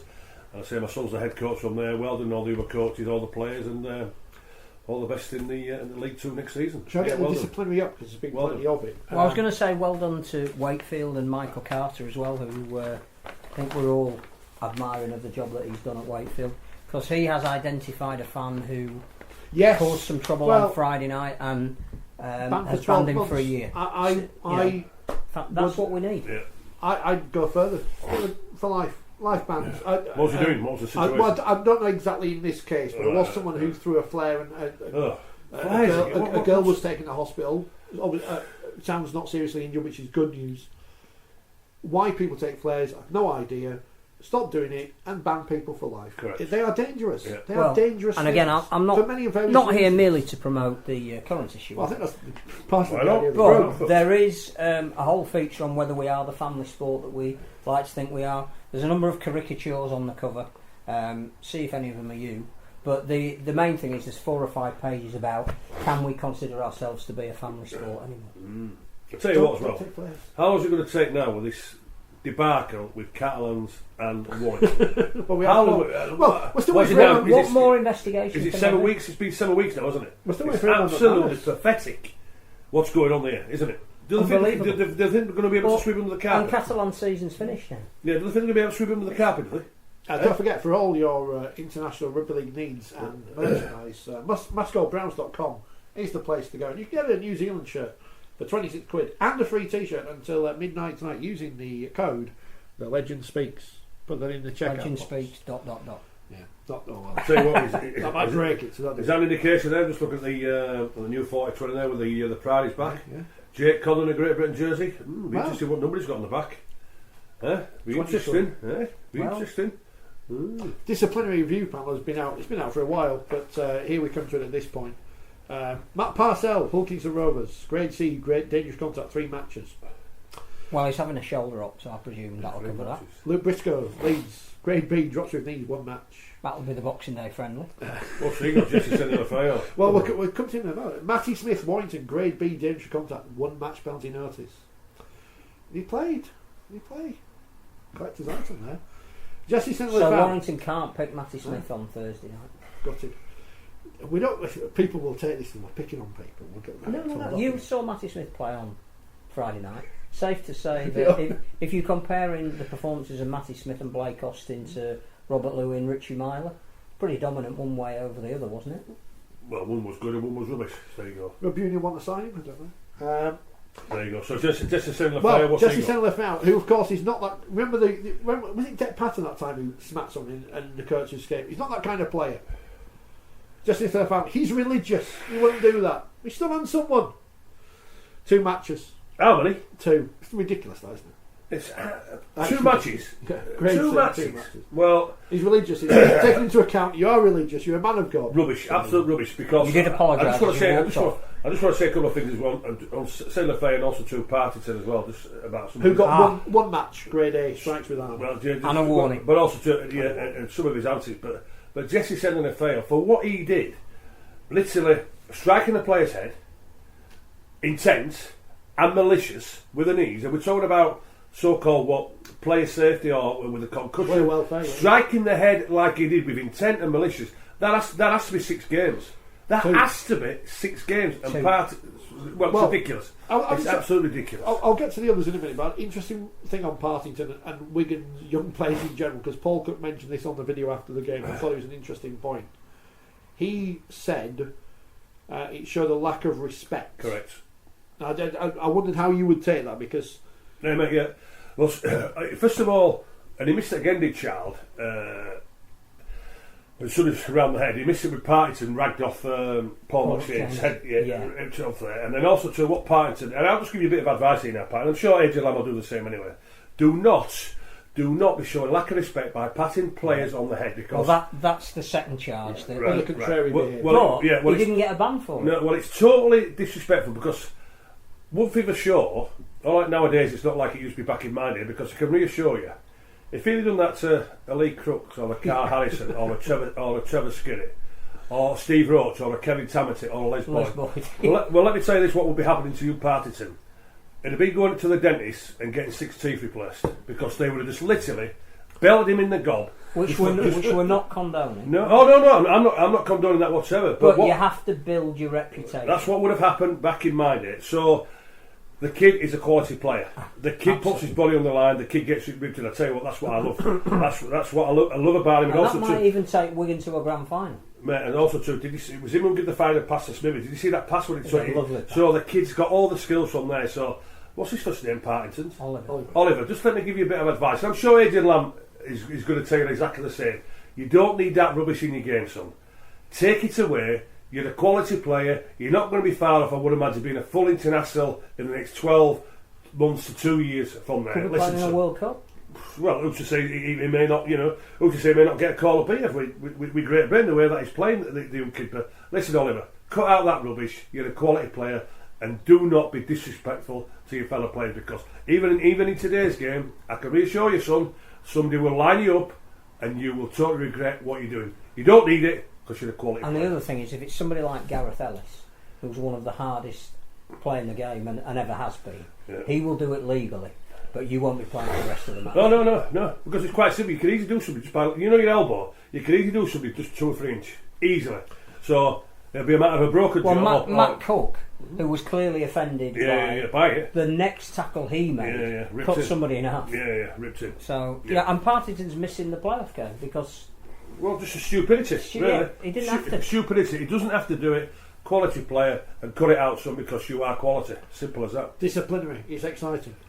Elsewhere, bad news for the bloke who doesn't like me on YouTube. I'm here this week. Bad news as well for Cookstar Deluxe, my Apple podcast, who left this review for the programme last week. 4 stars. Oh, we'll take that.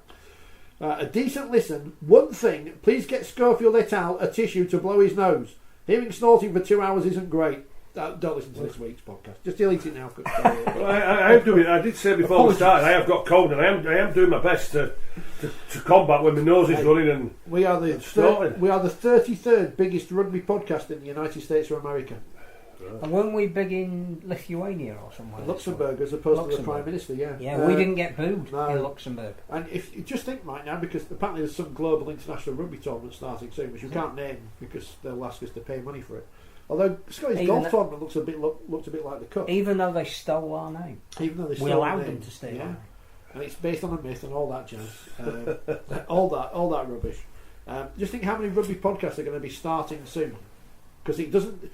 Apple don't discriminate between the various flavours of rugby. It could be rugby sevens we're talking about. And we are 14th in Great Britain in terms of rugby. Now again, A, thank you. B, what's quite amusing is that some podcasts that are rugby podcasts haven't marked themselves down as rugby, so they're not in the charts. So we're quite keep doing it, lads. We actually got the 48th in the charts just on last week's episode alone. Lack of respect, says Josh. Have a word. Partington gives it, but he's willing to take it. Didn't cry about JSL's tackle and floored Watson a number of occasions. No, hold on. What we're on about here is literally patting on the head. Because I tell you what, he was looking at Mac Shane flattening, because Mac is not a tough lad. I've known Mac since he was 12 years of age, and the kid can handle himself. And I think Mark mentioned that he's played over 400 games as Mac Shane. Just do not be disrespected. You don't rip off a headband mid-game. No, but later on in the game, he patted him on the head. I think he did it to 2 or 3 players, maybe 3 or 4, didn't he? The problem is, if this was a Castlewood player we were talking about. If Jake Truman had done the same thing to a Wigan player, and then a Wigan player landed on his head, then it would be the Cast fans moaning, and the Wigan fans would be going, "Oh, he's done nothing wrong." Well, the wrong way around, I've got that, but you know what I mean, because everyone's very parochial and whatever. Just to finish off the disciplinary, because we've got some others to mention. Danny Tickle, Workington, Grade B, danger contact, 1 match penalty notice. Matthew Wright of Newcastle, he's gone wrong since leaving Channel 5. Grade D, high tackle, referred to tribunal and also going to the tribunal. Oliver Brooks of Widnes and James Cunningham of London for Grade F, an acceptable language, and we'll see what happens with those cases when those are released in the next few days or whatever. There's plenty of things to talk about disciplinary in rugby league, but that's something we're working on. We'll talk about in the future. I thought what was really interesting in the League One playoff games, and obviously the elimination final in the Championship, hats off to the away teams. I mean, I didn't think Workington would win at Hunslet. I certainly didn't think Doncaster would win at Newcastle. Exactly. And Featherstone's performance last night was quite exceptional. Particularly in the first half, I thought they were absolutely superb. McClellan can't get start Leeds. Pretty good, wasn't he? I think the important thing is that he's clearly improving every week, and that's why Leeds sent him to Featherstone. Is that because he's playing? Well, I think he's not playing at a Super League level, but he's getting to know how to run a game. I thought his kicking game was almost as impressive as the try that he scored, and he clearly needs to fill out a little bit physically, which he will as he has another pre-season. Yeah. But I'd say he's in the mix at Leeds for next year. He's not going to look out, isn't he? He's going to look out. No, not according to his agent. Well, according to the social media. Well, if we've got to hook you up and sign a little girl. Well, I still think he'll be in the mix. And I think that if Luke Gale was at Leeds and he was mentoring Callum McClelland, there's a logic to that. But I thought Alex Sutcliffe was my man of the match. Phil, there's only so much mentoring you can do on a training paddock. Yeah. The kid needs to be playing to get better. Does that make sense? And he is playing in the Championship, which is probably the best level. Yeah, that's what I'm saying. But it's all right being around the dressing room and on the training paddock, but you need to be playing, because if you're not putting the pressure at any level, you're not going to find out what you can and what you can't. I think he showed again what he could do. Be a great game this week, York and Featherstone. Can't wait for that. Oh, absolutely. Cannot wait for that. I mean, we're not one of those programmes who does the whole "oh, we're great, yay" thing. I can say, because a couple of people have mentioned it already, and we're talking about Liam Featherstone right now. Thought something was going to fall on my head. He's seen your messages, he appreciates them. Don't need to say anything else. No. Somebody who did some very bad commentary on Saturday, which you can go watch on YouTube. Go watch it. Some good tries. But again, it's not as easy a job as people think. I'm not going to blow smoke up his bottom. No. Because I've already done that privately. I just think to have the guy who's normally sat here, isn't it? Oh, sorry. Right. To have one really knowledgeable commentator who can describe the action, and one summariser who can explain to you what is happening. Correct. It works, and it makes it such an enjoyable listen. Absolutely. And I thought the interviews at the end, where the commentator who's seen the game unfold is interviewing 3 or 4 other people that have been right involved in the action, it works. Of course it does. But I'm not mentioning it anymore. I've got to say, he'll never come back. We'll get back to Liam Fev in a minute because we've got more to talk about now. I've got to say, by the way, that Women's Super League game on Saturday, I've forgotten about it until now. The kick clash. Dear me. Blue shirts, white shorts, blue socks. Which teams were it? Leeds and Wakefield. Against blue shirts, white shorts, blue socks. Yeah. Now, as the game goes on, you tend to recognise more and more players by various things, but it's a basic. It's difficult. And Leeds' numbers where the 6 and the 8s look similar. Tell you what, lads, I'm just looking out the window there. I'm not going to know what dressing gown on. Have a look at out there. What, enough? I'm going to say wearing the they're walking out with a dressing gown on. Well, they must know you're in the area. I think that's catching on. That's a tribute act to you. It's catching on. This is almost catching on. It's Little Red Riding Hood. Isn't it? It's catching on. That's a dressing gown. This part of Leeds is not Belle Isle. This is almost Harrogate. I think it's called Bel Air where I live. They know you're in the area. That's the crowd waiting for you when you leave. The dressing gown king. Come on. They're all doing the jokes about Bel Air at home. They're all doing that. Bel Air, yes. Yeah. Here's Jeff. Oh, by the way, 2 other people, before I get back onto that, Graham says, we'll miss the show next week. He's off to Munich's Oktoberfest. So we'll be sampling a few shandies. Enjoy that, Graham. And can't we go there, do the show there with him? Is it the team in Germany? Have one from us. Can't we go to Munich? And slight concern, catching gibbers. When is the last episode of 4020 Live in 2019? Some point in December. Yeah. We don't stop. There's always something. We haven't looked when Christmas Eve is, but it'll be round about then. Well, we'll do a Christmas special again and everything. Schoey's not going on tour, we don't think so. We might do a late night version. Yeah. Did Lee make Fev look good last night, or are Fev a decent side? I don't watch most of the championship. Andy and Sue says, great Fev League game, but would Fev be in this position without dual registration? I've given a lot of stick to Fev. People think I'm criticising them. But as we said on the show last week, I think you said, not you because you weren't here, but someone said it, they do dual reg in the right way because it works for both parties. I think Leeds get benefit, Featherstone get benefit. Yes, perhaps they do have a lot of key players in key positions from the Leeds Rhinos, but you can also make the argument that Lee, a few weeks ago, went out and spent and bought in players to improve their chance of promotion to the Super League. Again, I don't see those teams regularly enough to pass comment. No. But what I would say is one looked like a team of individuals, the other looked like a team. Yeah. And I think that's the danger with doing a lot of your recruitment at the end of the season. You're bringing in star names like Kevin Brown, but it must upset the balance. It's almost like starting the season again, whereas Featherstone looked like a unit. Did he play this Kevin Brown? Yeah. Did he? Yeah, McCollum pushed him off for his try. There's your answer then. The problem That's what I think. Two individuals. There you go. I just worry about Leeds for two reasons. One, because we saw what happened last year with a similar situation. Two, I don't know why they tried to gamble this year going up against Toronto, who have been dominant in this division and have finished 16 points. Well, that was the strange thing about John Duffy's comments after the game last week.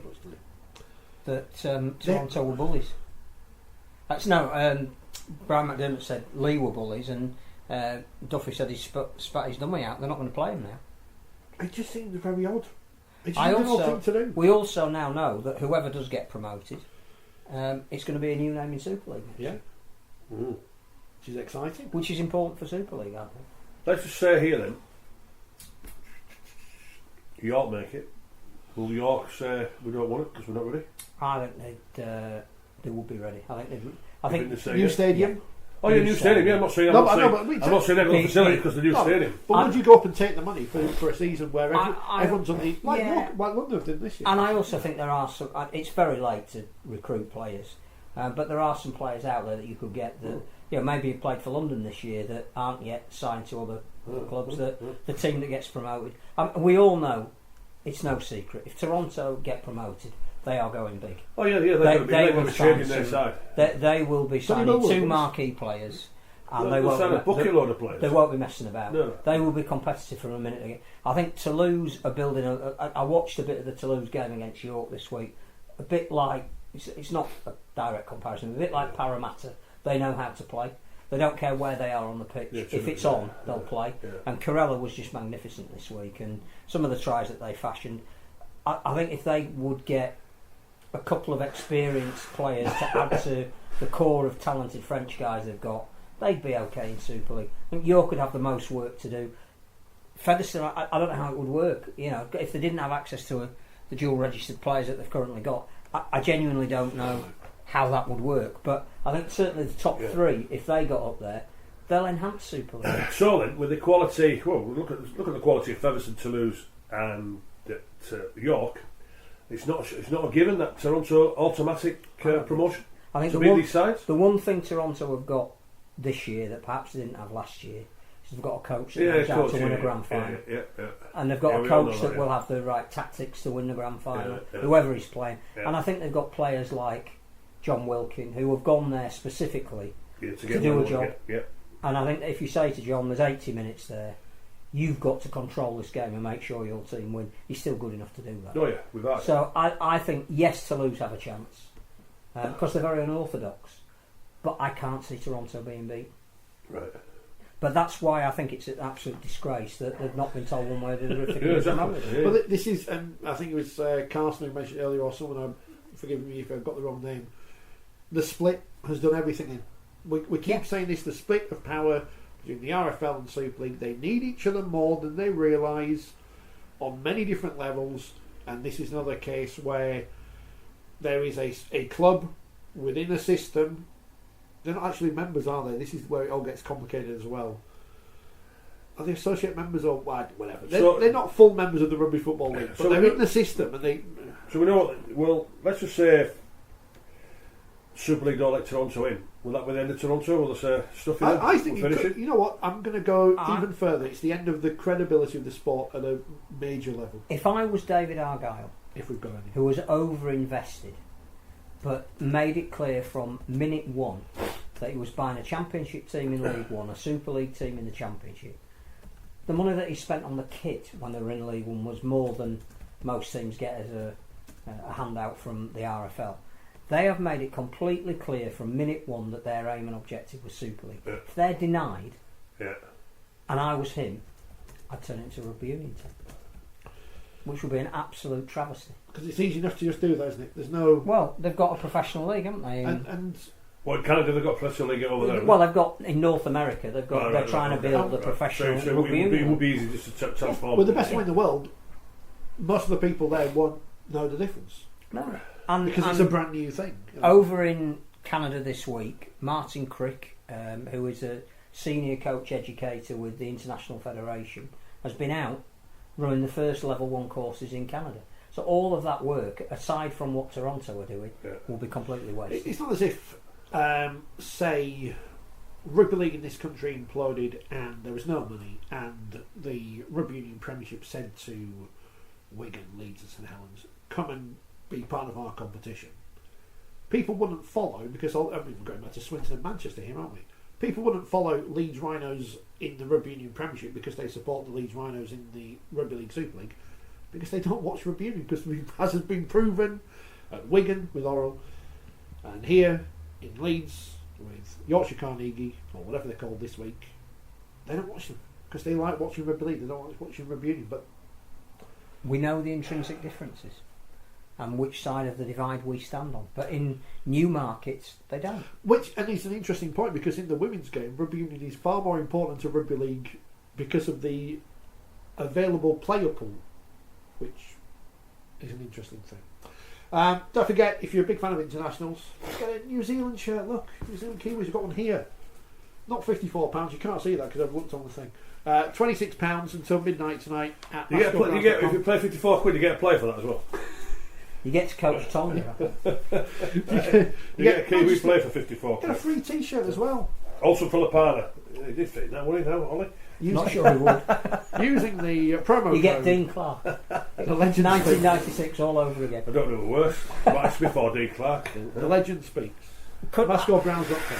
The other thing, if we're talking about, and this isn't positive or negative rugby league, it's just where we are as a sport. Actual rugby league. Rugby league reality. Right, yeah. What on earth is going on with Tonga? You know, the whole of the international game has been revitalised by the fact we've now got a fourth nation. Yeah. The semi-final of the last World Cup. Yeah. You were there. You said one of the most emotional afternoons you could ever wish to be at. The fans are desperate. Yeah. They're passionate. Yeah. They bring something to the sport. Yeah. The sacrifices that Taumalolo and everything what you want to bring. Yeah. So we're now at the point where the players are saying we're going to boycott playing for Tonga because we don't like the administration. And the players actually probably are in the right at the moment. And they've changed the coach. We know Christian Wolff is coming to St Helens. Who's the coach now? Well, they brought Frank Endicott in. Originally, it was going to be Garth Brennan, who's just been sacked by Gold Coast. Now it's Frank Endicott. Happy Frank. Phil, well, to be honest with you, right? To be honest, what are we doing as a sport? Phil, to be honest, right? Do you know bringing Frank Endicott for Tonga is like having Schoey coaching Great Britain, and I would imagine all the players that say, "Yeah, we're not having this administration." I understand that. Frank Endicott. Do me a favour. Frank's back. Why? Who's because brought him in? The committee in Tonga, who control such appointments, are going against the wishes of their players to promote who they want, and the players are all writing letters saying we're not playing for you. Well, unfortunately nowadays, and it's in all sports, it is player power. Doesn't matter which sport you play, it's all player power. But in this respect, how much do we need Tonga? Well, Great Britain are going on tour. We're not playing Australia, we're playing Tonga. It could be a huge event, a recreation of that semi-final. Yeah. But if Taumalolo and Fafita and Lola here and whoever aren't playing. Who wants to watch Great Britain play Tonga domestic players? Tongaree. I'm on the. So Frank Endicott is their coach. Well, I'm on Frank Endicott's Wikipedia page. Right, Laughable. Wikipedia, Absolutely laughable. I mean, Wikipedia's not always accurate, right? But his last job on here was witness for 3 games. That didn't go as well as it could. And then international job, 2008. Endicott was involved in his 3rd World Cup. You're thinking, right, go on then. Coaching the when New Zealand won it. Coaching the New Zealand Police in the inaugural Police World Cup. The Festival of World Cup. And that's it. Oh, he's also a player agent. Oh, not another player. Oh, he's a player. That's what he is. He's a player's agent. I'll be picking all his mates. Players, agents. But the point I'm making is whether it's Frank Endicott or not. We can't afford to lose What the hell are we doing? Exactly. The whole invigoration of international rugby league has come about because we had a 4th nation in Tier 1, and there's the aspiration of some of the other Pacific nations to follow on. Well, to be honest with you, and we, whatever the politics of it, whoever's at fault, well, to be honest, we cannot allow that to happen. No, I agree. And to be honest with you, Tonga, why didn't? And no disrespect to Lebanon, but why didn't Tonga go for something like Brad Fittler? Well, and even Brad's allowed to because I think he's left Lebanon anyway. Well, why did they go for? Why did they get Brad Fittler then? But the other thing is, if the International Federation genuinely has teeth, presumably it's got to intercede in this and say, look, Tonga have been a massive success story. What is the issue? We will broker something, but this can't be allowed to happen. I agree. So it's like me. It's like me. Give Great Britain job. There'll be uproar. Well, I don't want to. Depends who you pick. If you pick Jeff Grayson, I don't want to. There'll be uproar, wouldn't there? I don't want you. I think the fans would boycott. We're not even going to go watch if he's coaching. One of Rugby League's favourite tropes, as they say. But his name was mentioned earlier, actually. Everything on this programme on the desk is for a reason, as is my T-shirt. What's Nigel Wood up to these days? The head of the International Federation. Well, he's not in his boxing odds because we know that it's all locked up. They've changed the locks and everything. Where is he? I would have thought. I think Singapore. Where's his report on New York? I was pointing out earlier. I would have thought the only thing at the moment that would have been a massive priority is preparing for the World Nines. Wales have named their team. Great. Regan Grace is in it.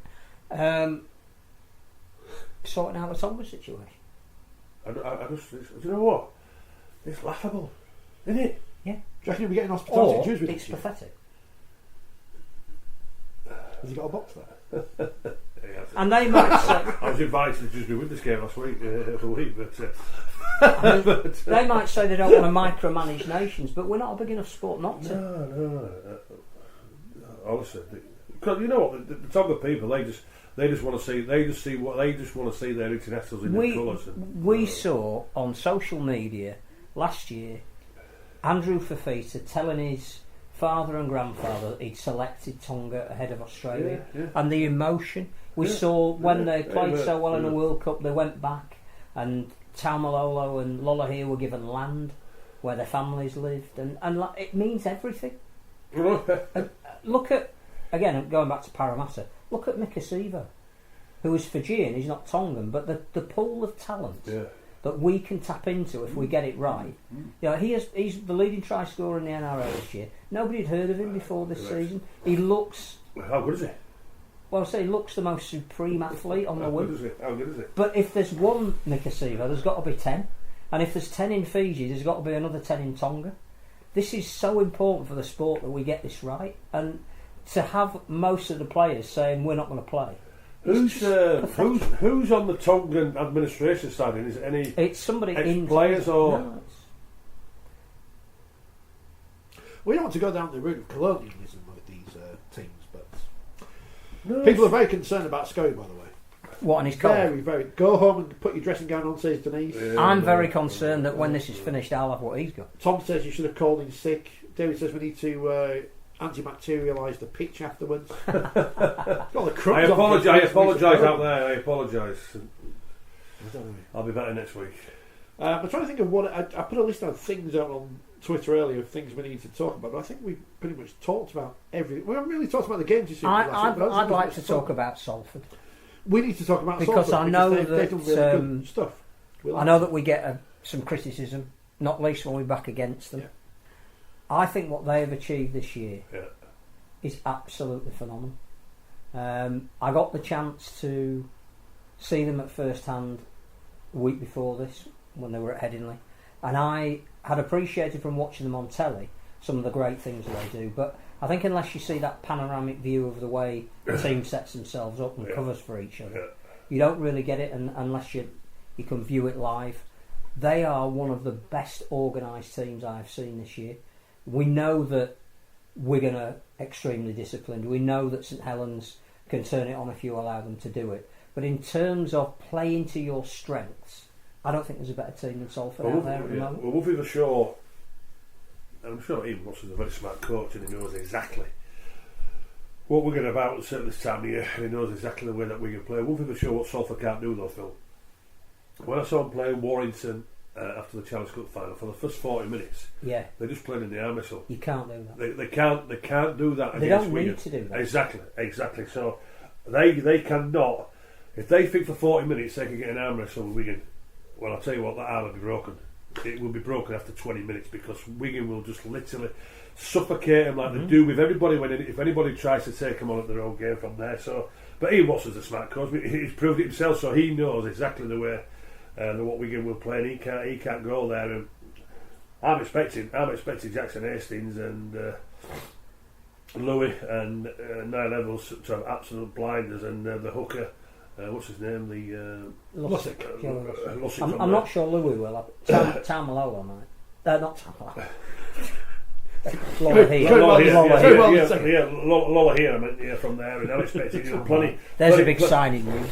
I'm expecting plenty of ball movement from there and plenty of width away from the ruck area because they can't get in the arm wrestle. The other thing that I think is hugely commendable about Ian Watson and his staff is that they've had to deal with the same thing that London did, in that they know the core of that team is going to break up next year. Two players that are in the dream team. Josh Jones is going to Hull. Jackson Hastings is going to Wigan. Yeah. So, and we've all known for long enough during this season that the bulk of that team is not going to be there next year. Yeah. It takes a special coach to get everybody to buy into the fact that there's a job here that we need to do before you all disappear. Hey, look at great history. And Danny Ward did that, and we praised Danny Ward, saying, you're going to be... we rightly praised him. But Ian Watson's done as good a job, if not better. And I just think finishing third, when you consider that, 3 weeks ago we were saying, it'd be Hull, it'd be Warrington, might be Castleford if they ever put a run together, it could be Castleford if they get the season. Nobody picked Salford to finish third. And to get a second chance as well. I'd finished in 11th. But to get a second chance... Yeah. Well, they've done superb, haven't they? And the fact that they got the win they needed on the final day of the season in Golden Park, helped by Warrington being rubbish, but still, they did what they had to do. And they are rightfully deservedly third, and it's good to see a new team, struck names. I think it would be fantastic if they could get to Old Trafford from the point of view of there's an opportunity of a new name on the trophy. I think Super League would be, to coin a phrase, pooing themselves if they did. Get on Groupon. But I just love the way they play. So the week. So just moving on then from this. Do you know the week after then? Whoever wins between Wigan and Salford, they play Saints. Is that yes? Right. And the loser plays the winner. The loser plays the winners of Warrington and Castleford at home. Right. So then the week after, whoever loses in, let's just say Saints and Wigan will play Salford or whoever. It's supposed to favour the teams that finish first and second. Yeah. And that's I think it's a great system. So Salford Raven could play Wigan twice, couldn't they? Back at the. But what they've got is a second chance. I buy to that. And I absolutely think that if you're going to criticise Warrington for anything, and our correspondent was on earlier saying, relegation form over the last few weeks. The fact that they now are in sole elimination games, is to their detriment. They should have secured second or third and got two bites of the cherry. On this point, Parr says, why does it take a special coach? They are contracted. Yeah, but we've seen players sulk all the time. Well, I think what you said there. But the Salford players who are leaving or whatever, the fact that they still are giving 100% or whatever. Sure. But yes, but as we've seen plenty of times, the job of rugby league coach is almost babysitter at times as well. Oh, the attitude of players. The responsibility now of most coaches in all sports is not a matter of coaching. It's a matter of, as you say, babysitting and changing the nappy, making sure they're stirring the tea 3 times to the right, 4 times to the left, 2 sugars or 1 sugar. Oh, yeah. I also think that the general on the field, the guy who represents the club off the field as well, who's had a massive influence on whatever that word culture is, has been Jackson Hastings. Now he is going to be playing against the team that is taking him on next year. I guarantee 100% you wouldn't know that on Friday night. There'll be absolutely nothing left. I don't think integrity will ever come into question, Phil, to be honest with you. No. I don't. But I think that's partly down to the coach sitting everybody down saying, I know you're going, I know you've got reasons to self-preservation, maybe not give everything. But as a group, we need to do this. I don't think that would be even thought for half a second, Phil, to be honest with you, because but these players can create history. I do think the coach sets the tone. Oh, and if he'd allowed, some of the Hull fans that I've seen on social media have said it looks as though some of the guys who are coming to the end of their career have played a little bit like they're coming to the end of their career. Now, that's no criticism of Lee Radford, but what Ian Watson has managed to do is stop that happening at Salford, and I think he deserves a lot of credit for that. Yeah, without a doubt. Anyway, Mark's pulled you up, Phil. Why don't you recognise Saints' achievements this season?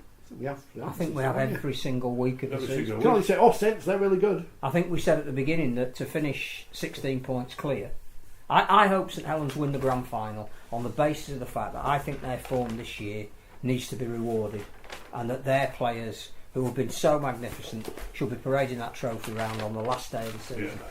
I have absolutely no qualms at all in that they deserve reward. I mean, this is it, we said at the beginning of the show, they are topping the league by a record amount in history. So even the great Wigan teams that dominated in the 80s and 90s, they never finished 16 points clear.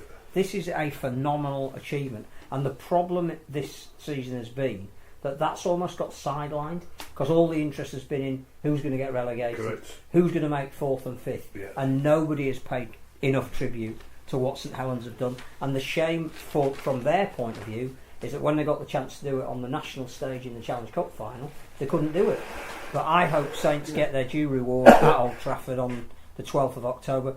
And I don't, as I said, there's 5 of their players in the dream team. I'd have a 6th in there in Lomax. So I have absolutely no qualms at all that they have been magnificent this year. I think the last thing we need to mention that we haven't before we get on to the predictions is Tony Smith, who doesn't like relegation, mainly because he's the coach of a team at the bottom of the table. No, that's a bit harsh. It's true, isn't it? It's a dangerous system that we have. Some people like it, some people find it exciting, some find that it's been interesting because there's been so many of us floundering at the bottom of the competition. I can't wait for the day when we're all talking about what's going on at the top of the competition and the dogfight to get to the finals. And that's a far better system, and you start producing far better rugby league players than when you have that sort of system. But one day we might get that here. Of course we did have it, and then we got rid of it because people like promotion and relegation. If someone went down, other than the team that benefited from St Helens putting out 2 weakened teams, I think there would have been a bad taste, whether it been us, whether it been Huddersfield, or whether it been Wakefield. If Wakefield weren't in the position tonight, needing to beat London to secure survival, they could have maybe had their best performance, and that's wrong. That's wrong that you can actually manipulate who stays in and who doesn't stay in. The problem with Tony Smith's comments are, A, Hull Kingston Rovers lost to the London Broncos last week. They lost to the London Broncos in London a few weeks ago. When you look at the teams Saints put out, and I mentioned this earlier, they weren't that weak. They had plenty of international players in there. Or young talent. They didn't stick the Saints under-16s in, or put a couple of from the women's team in there, and as ringers. They were recognisable Saints. But they also had earned the right to do that by being so far ahead of everybody else. Exactly. I think the issue... We've got squads of 25 players as well, So. There's an issue about promotion relegation. There is. There's an issue about loop fixtures and how that skews promotion relegation. If you didn't have the loop, let's say we had the loop fixtures but we didn't have the Magic weekend and you took that one result out, Huddersfield would have got relegated. So I think Tony Smith has a point, but I think he's aiming it at the wrong person. I think the one thing he's always been consistent about is that he's never liked promotion relegation, whether he's been coaching the team at the top or the bottom. So he's not suddenly saying it because Hull KR are involved. But I think the issue that he brings up is what we said earlier in the show. What does sport want to be? What can it be? What does it need to be? Why does it need to follow other sports? We have to play to whatever our strengths are. Whatever cards we've got in our hand is the poker hand we can play. Not what football's doing or rugby union's doing. And if we say, as a sport, we need to have some element of franchising, if that's what we decide we need to do, then we need to police it properly. Because we very nearly did it not that long ago, but we didn't police it. We didn't have the right system, and we didn't actually ever implement what it was supposed to be about.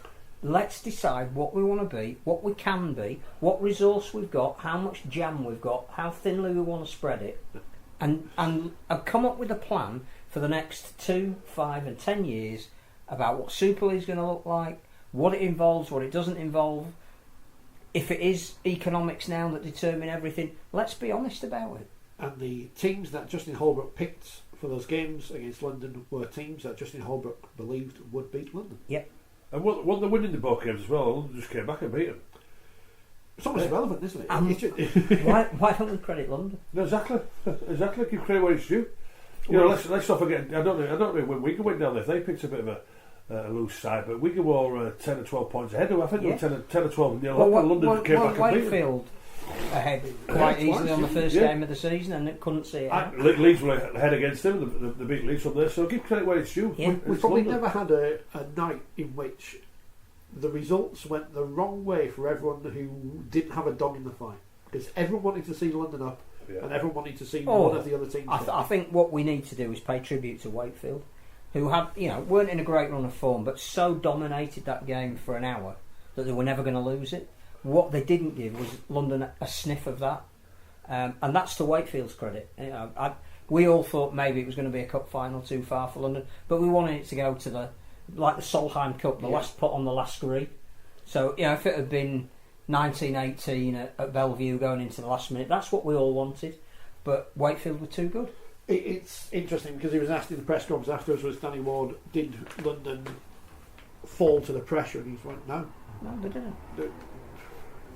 Wakefield didn't give them the opportunity to. Don't forget, until midnight tonight, this is Monday if you're watching on the 16th of September, because Ofcom will get us, you can get a New Zealand Rugby League shirt for £26 at mascotbrowns.com and get a free t-shirt. mascotbrowns.com using the promo code The Legend Speaks. Because it is just about time now for the world famous predictions. There's an actual real piece of music with a genuine title. We'll start with the championship ones. Do we want to do League One? Or work from the bottom up. Let's go through League One, and in the semi-finals we start at some point on Sunday.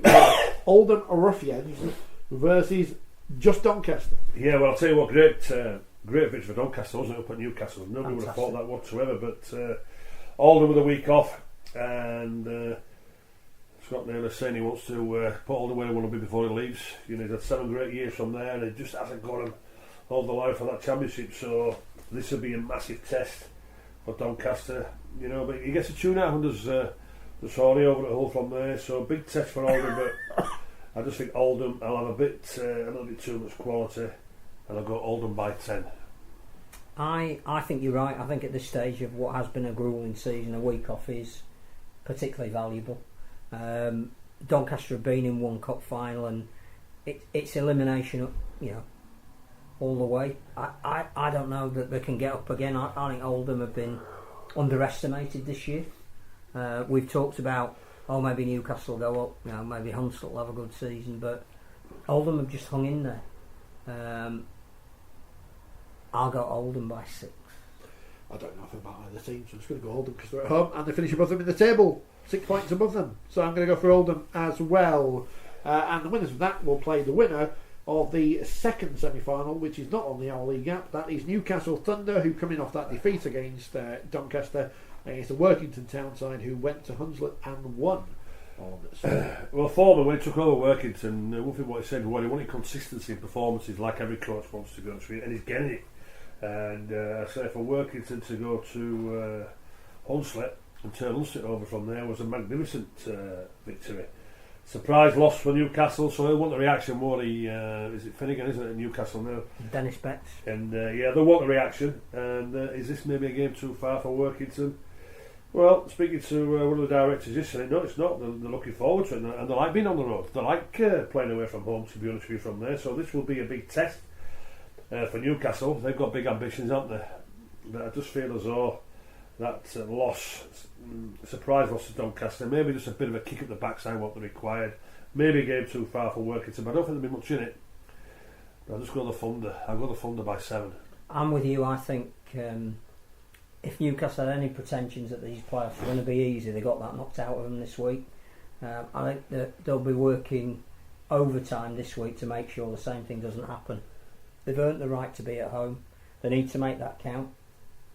I think they'll win. I think they'll win by 16.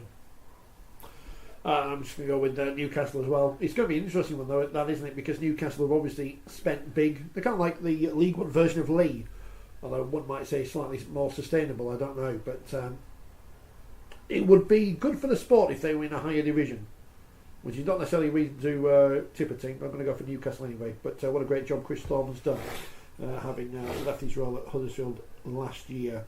With Workington, I'm sure they'll go on to more success in 2020. And the Championship will start on Sunday with the big game on the telly. Winners go straight through to the final. It's Toronto versus Toulouse. Yeah, well, I don't want to say too much because I don't really like watching Toronto. I think they just have too much quality, even though Toulouse had a good side. Savile will do them. I'll just go the Wolfpack by 14. Not bothered really about the Wolfpack. It's interesting how Toulouse approach this, because they could be going back to Toronto for the grand final, and there's potentially a hell of a lot of travel for them in the next 2 or 3 weeks. So how do you pay? Do you go all out and try and win this game, get a week off, and go back again, and then go back again, or do you say, look, let's treat it a little bit as reconnaissance for the big game that's coming up in a couple of weeks' time, and we're going to have a bit of fun and enjoy ourselves, but actually it doesn't really matter whether we win or lose. I mean, no places, it doesn't really matter, but it's not a be all and end all result. And I suspect that Toronto will want to put down a marker. The danger for them is they may only play one game in 3 weeks and have to then prepare for a grand final. But I think Toronto are geared up for this. Toulouse can trouble them with the tactics that they play, because they're completely unorthodox. They will move the ball from wherever they feel they can, and I think that's a good test for Toronto at this stage. But I think the Wolfpack have just got too much this season, and I think as well they'll use the everybody's against us and we don't care. You know, they might not even let us up even if we win the competition. I think Brian McDermott, Brian Noble will use that as a galvanising factor. They don't want us, therefore we're going to make it difficult for them. So I'm going Toronto by 7. I'm just hoping that Mr. Wilson gets back from Toronto in time for the show next week. This one's on the telly on Sunday night, 6:30. Toronto. What a fascinating set of fixtures these are. Toronto by 12.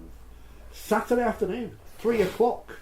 The winners of this will play the losers of that, and the losers of this will go home. It's York versus, both League One games on our League app according to rugbyleagueontv.com on Twitter. It's the big one then, York versus Featherstone. Yeah, it's nothing between these two sides at all, is it? To be honest with you, all season there's been absolutely nothing. I think when they played against each other, I think it was all been separated by a point or two out there. And I don't think. Well, I think they've played 3 times, haven't they? Featherstone won 2 of them. And not by many, have they? And and I don't think that'll be. Not with many changes out in the week as well, to be honest with you. York, a great season consistency wise. Featherstone, they'll be relying on the big game players, won't they, from there? I think this is going to be an absolute belter. I do, both entertainment wise, enthusiasm wise, intensity wise. This could go to Golden Point, and I think it will go to Golden Point. And I think with the maverick of a play what he is for Featherstone, Dane Chisholm, I think Chisholm could be the winner. I'm going Featherstone by the Golden Point. Is Mark Campbell going to be in one box in the first half and one box in the second? That's what it's also. The Mark Campbell derby. I think this is the game of the weekend. Absolutely. I'm really, really looking forward to this because of everything that's at stake. And I know there's an elimination game between Warrington and Castleford, but we'll get to that in a minute. I genuinely at the moment don't think either Warrington or Castleford can win the grand final. So this to me has all the ingredients of being one of the great cup ties. I think we've quite rightly praised Salford for finishing third. We mentioned it all season that York finishing third is a magnificent achievement. James Ford is a fabulous coach, got lovely balance in their team. But I thought the way Featherstone played last night against Lee was them saying, we know we've got to be on the road if we're going to win this, but don't rule us out. They've got a great balance in their team. York took a bit of a pasting at Toulouse, but again I think they knew they had that second chance, and I think when you go behind in a cup tie by maybe 2 or 3 scores, there isn't really a lot of point trying to salvage a game that you're not going to. You save something in reserve for the following week. So this will be a different York at home. I just think that it's hard to back against York because of everything they've achieved this year. When they've been put in the pressure situations, they've come up with the goods. That's how they finished third. I think you're right though, this one could go right to the wire. I'm going to go York by 2. This is going to be a great game, isn't it?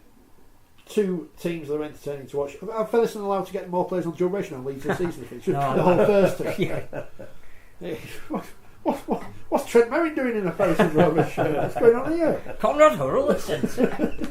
Ash Hanley improves his try-scoring record. That'd be facetious, aren't they? I'm going to go side with York, but I think this will be a very close game. Hopefully, we know York are good on social media, and hopefully plenty will follow the game at their home ground, and plenty will also make the short trip from Fev to York. But I think York will just have enough on the day, and I'll go for York by 2. We've got some big breaking news coming up, by the way, at the end of the podcast, which is big breaking news for Schoey. Thursday, Super League elimination final. Losers go home as the Warrington Wolves take on the Castleford Tigers. Yeah, well, the Castleford Tigers, if they could have picked anybody for a fixture in the 5, it would have been Warrington. I think Darryl Powell made it 7 weeks ago. He wanted 7 from 7. I think he got 4 from 7, didn't he? But I think he's pretty happy because they're in semi-final mode. And the defeat a couple of weeks ago against St Helens, only by 4 points. It was only because the half-backs were clueless. We got beat last week. Alright, great victory against Hull with what Truman did, but again it was the same old last week with the half-backs. And certainly Jake Truman. Do you know how many times Jake Truman got called dummy half? 6 times. But there was no outlet for him other than you do it, Jake. No, but it was what I'm saying. But at the end of the day, if I approached Jake Truman and said, Jake, you don't go anywhere near that dummy, I thought it's not your responsibility. And somebody else will be getting told off. You know, Matt Shane or even those forward. But anyway, but there was nowhere anywhere near as good the week before. But Castleford had been ready for this one. Warrington Wolves couldn't finish an embarrassing season for them. You know, we know certainly that the grand final and Old Trafford is a 1-1, and as we know with Blake Costa what they brought over from there. But I think Castleford don't fancy this. I do. And what saw Warrington last week against Leeds, it was a matter of we'll just turn up because, you know, realistically we know we've got a home fixture next week. Castleford in semi-final mode. I think they'll fancy this, even though Jesse Lefebvre and rightly so has been suspended. I'm going to cast to 10 Warrington over, and I'm going cast by 10. I don't think Warrington will play as badly this week as they did last week. My worry for Cass is I can't see points in them. And that was evident against Wigan, that, you know, if you manage to block Truman out, which Wigan successfully did, what is the alternative for Cass? At the moment, there isn't one. Yeah. The load isn't being shared enough. If you allow Truman to play, he could beat you on his own. But if your defence suffocates him, I don't know where Castleford's points are coming from. I think the defining factor in this game is being at home. I think that the Warrington fans will turn up and try and recreate the atmosphere they did in the Challenge Cup final. I think Steve Price will sit them down and say we can play pressure cup tie football. Yeah. I think Austin isn't fully fit yet, but every week he plays, he gets a little bit nearer. They can't play Matty Smith this week. They're going to have to bring, if he's fit, Declan Patton back. I think that makes the team better balanced, gives them more options. So I'm going to go Warrington by 8. I'm going to go with the Tigers. Neither team have been great, have they? This is a game which probably no one's really looking forward to watching on Thursday night. Cass fans will be unhappy because they've got to get up. And we all know Thursday nights, it's impossible to get anywhere. The fact that Warrington have only won one of their last 9 and it was against Wakefield. No, I'm going to have to go with Castlewood. Castlewood by 6. Castlewood by 6. And finally, Friday night. You'll get a second bite of the cherry if you lose this one. I'll get there early because the under-19s grand finals on Saints take on Wigan. But this time it's Wigan versus the Salford Red Devils, the neutrals' favourite team. Well, you know what? This could be the game of the season because of 2 contrasting teams, isn't it? You know, and we all know what Wigan bring, and we all know. You know, it's still hard to believe. Wigan at the Magic Weekend had been beaten by Warrington, and they were in 9th. And going absolutely nowhere. Still all the turmoil. Still coming from the Sean Wayne debacle. The Sean Edwards scenario. Is Adrian Lamb going to stay? When's George Williams going to announce that he's going? You could never believe that Wigan was going to finish second. But once they got it all sorted out from there, the consistency, what they have shown, and this is the part of the season what they love. Let's not forget as well, I think we do forget now and then, don't we, that they are the holders of this trophy. Absolutely. They are the holders of this trophy. But they're playing a Salford Red Devil side who, on the day, can play as well as anybody. The most attractive side, and on the par with St Helens when they want to be, when they're playing attractive Rugby League. So this, for me, is the most interesting fixture of the season so far because of the 2 teams and where they play. Salford can't get into an arm wrestle with Wigan. They cannot say, well, all right, we'll be patient and we'll control the situation because Wigan will just absolutely suffocate from there. So it's going to be an interesting ploy from Ian Watson how Salford Red Devils are going to start straight from the first kick-off against Wigan. I can't split them. Would anybody be saying that? You know, Salford playing the first semi-final and you can't split Salford and Wigan from a point of view. To be honest with you, I can't split them. Can Salford beat Wigan? Can they beat Wigan? The way Wigan play at the moment, I just can't see it. I just figure Wigan's got enough. Nothing in it though. I'm going Wigan by 7. I think the one thing that you've highlighted there that could be the difference is experience in playoff games. Yeah. That this is only Salford's 2nd ever playoff game. 13 years they were last in the playoffs under Carl Harrison, got heavily beaten in the first round of Bradford. Yeah. So they've nothing to draw on.